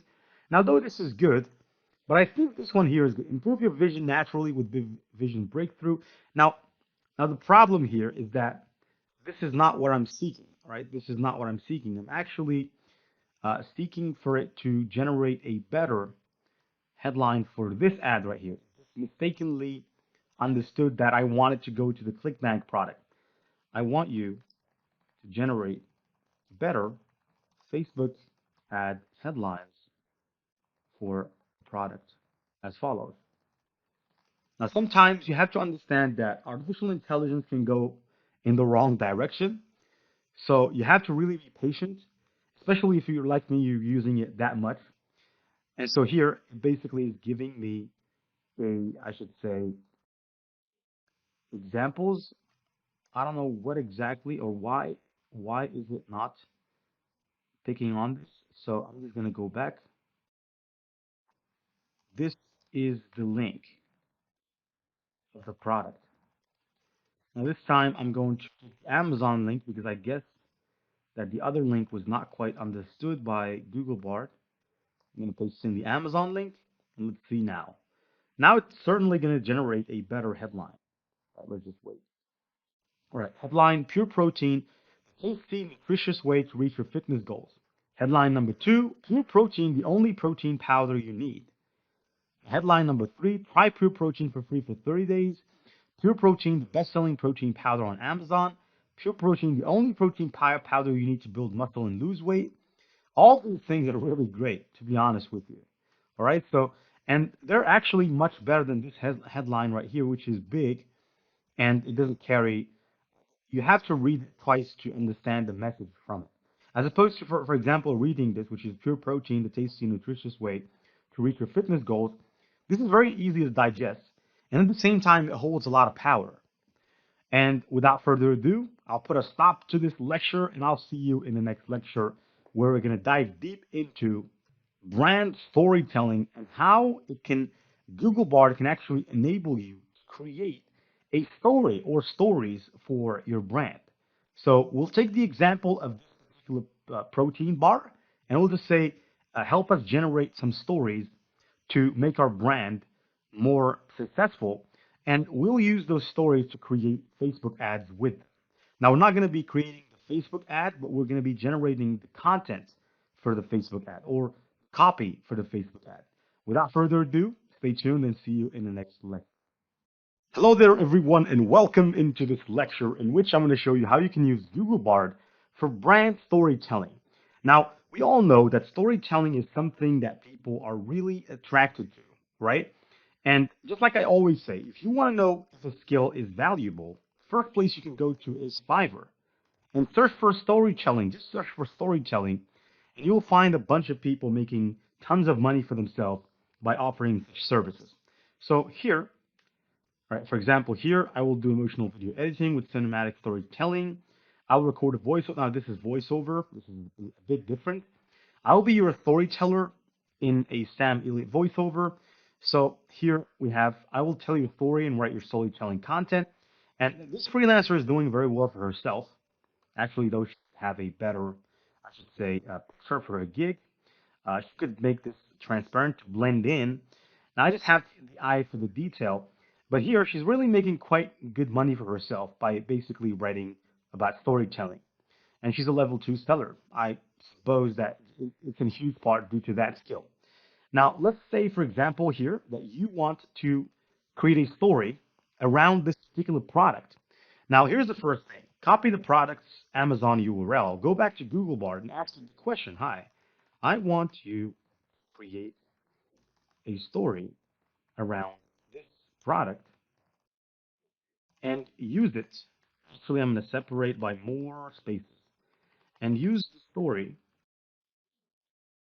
to a uh, create a Facebook ad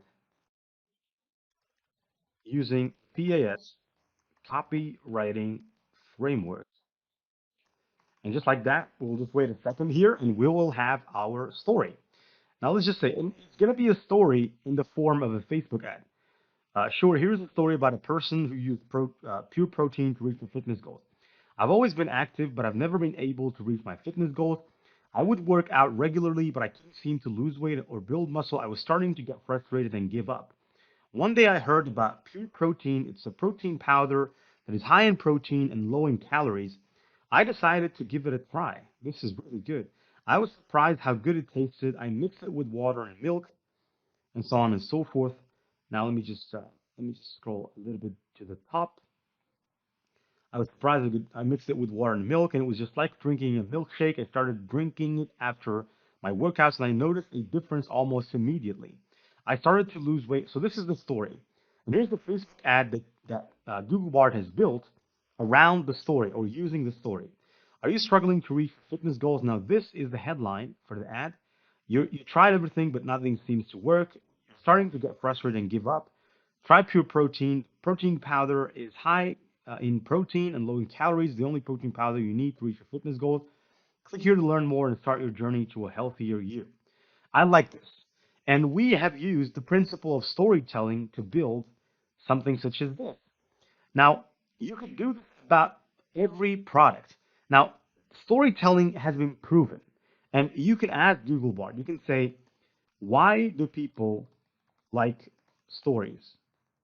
And let's just, here I didn't write it right. I write story. Hopefully, he's gonna understand what I mean. All right, so yeah, it did understand. There are many reasons why people like stories or a few. Stories are a way to connect with others. Stories can teach us new things. Stories are entertaining. They're inspiring. They have every single detail, every single metric that people like, right? And so, yeah, they like people like stories because they're relatable. They are well written. They're good. They're thought provoking. They can be funny. They can be heartwarming. So stories are really powerful. And it's no wonder why the freelancer is making $35 for a 250 word story that she writes. And guess what? You can do this using Google Bard. So what are you waiting for? What are you waiting for? Now, in the next lecture, here's what we're going to do. We're going to discuss audience segmentation. So we're going to go ahead and we're going to take a product and we're going to ask Google Bard to generate a possible audience for us and to basically segment that audience. Tell us audience A, audience B, audience C. And that way we have multiple ways to test because when you look at things from a macro perspective, when you have just one audience or you have some, let's say you have an idea about just one tribe of people, will not be the same as having an idea about how different people in that tribe are and how to convince different people in that tribe. It's always great to segment, and you can always go back to Philip Kotler, which is, in my opinion, one of the pioneers of modern marketing. Of course, with Seth Godin or along with Seth Godin. In his book, Marketing 4.0, he discusses this point really thoroughly. And audience segmentation is really important, and we'll see how you can do that next using Google Bard. Stay tuned. Hello there, everyone, and welcome into this lecture. Now, in this lecture, you're going to learn how you can use Google Bard for ebook generation.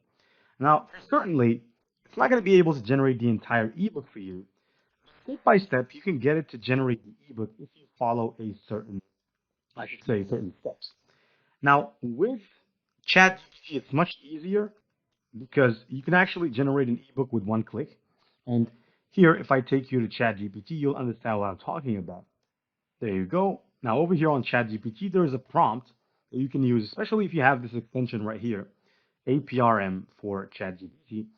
It can help you generate an ebook with one click. You can just search over here, ebook, and if you search, if I scroll down, ebook one click generator. Now, ChatGPT, to be honest, is pretty good with text. Google Bard will generate a limited amount of text, but it can be beneficial if you take it step by step. And here's how you can do that. For example, let's say that you want to write an ebook titled 100 Ways to Earn Money Online. Now you could go to Google Bard, ask it the question, I want to generate a book or an ebook titled 100 Modern Ways to Earn Money Online for, let's say, dummies. Let's say that that's the title of your ebook. Then this is it. And then you can say, and I want you to generate an outline for the course, for the book, not the course. Now you can just sit back and wait until it generates the outline. Now, once it generates the outline, we can then ask it to generate other things, such as every element in that outline. So here, introduction, chapter number 1, chapter number 2, chapter number 3, 4, 5, 6, 7, 8. And as you can see here, it didn't quite generate all all the ways. Now here I said 100 modern ways, and it only generated 10 ways because it's not capable of generating that much. Okay? Now, let's say that you are gonna be content of generating or by generating just 10 ways of making money. Now, let's say you want to write the first chapter. Now, you can't ask to write the entire chapter because, as you've seen, it's not going to be capable of writing everything. It's only capable of writing step by step. So you could say this question, take this question, ask it right here, and ask what is online or what is online money making. You can copy this as your first paragraph, and then you can ask the second question, which is et cetera, et cetera. What should you consider uh, why should you consider earning money online? And you can scroll down over here, and you can see over here that we have the first paragraph. Now, this is the second paragraph, and so on and so forth. But it's not like ChatGPT where I could say 100 modern ways earn money online for dummies. Now, ChatGPT is not going to shut up. It's going to continue writing and writing. Now, Google Bard is still getting better at this, so it's getting better and better. For certain, it's going to get better at a certain point. But you have to take it according to its capacity, right? Don't try to overwhelm it, because if you overwhelm it, it's not going to be able to generate the ebook, which it is capable of generating if you do it my way, which is step by step. You ask it every question. For example, if you want to write a chapter about freelance writing, you can ask it the first question, then the second question, and the third. And each time it answers, you can copy those questions in your notepad or generally for ebooks, a document, a Word document, and you can put them in there, and you will have an ebook. Now here, I can see that continue generating, and you can see that ChatGPT is still generating. Unlike Google Bard, it has generated the entire chapters, right? So everything, and it's continuing to write. So that's pretty awesome. And without further ado, this is the end to this lecture. And I'll see you in the next lecture. We're actually going to discuss accessibility recommendations, which are really beneficial, especially for people with disabilities, because in most cases, people don't think about people with disabilities when they're creating the landing page for a product or something. So I can show you how, if you want to take that into consideration, how you can use Google Bard to tell you what are some recommendations that you can apply that would help you take into consideration people with disabilities so that you can target them as well and that you can provide the value necessary for them as well and that you can motivate them to take action as well. So until then, stay tuned and take care.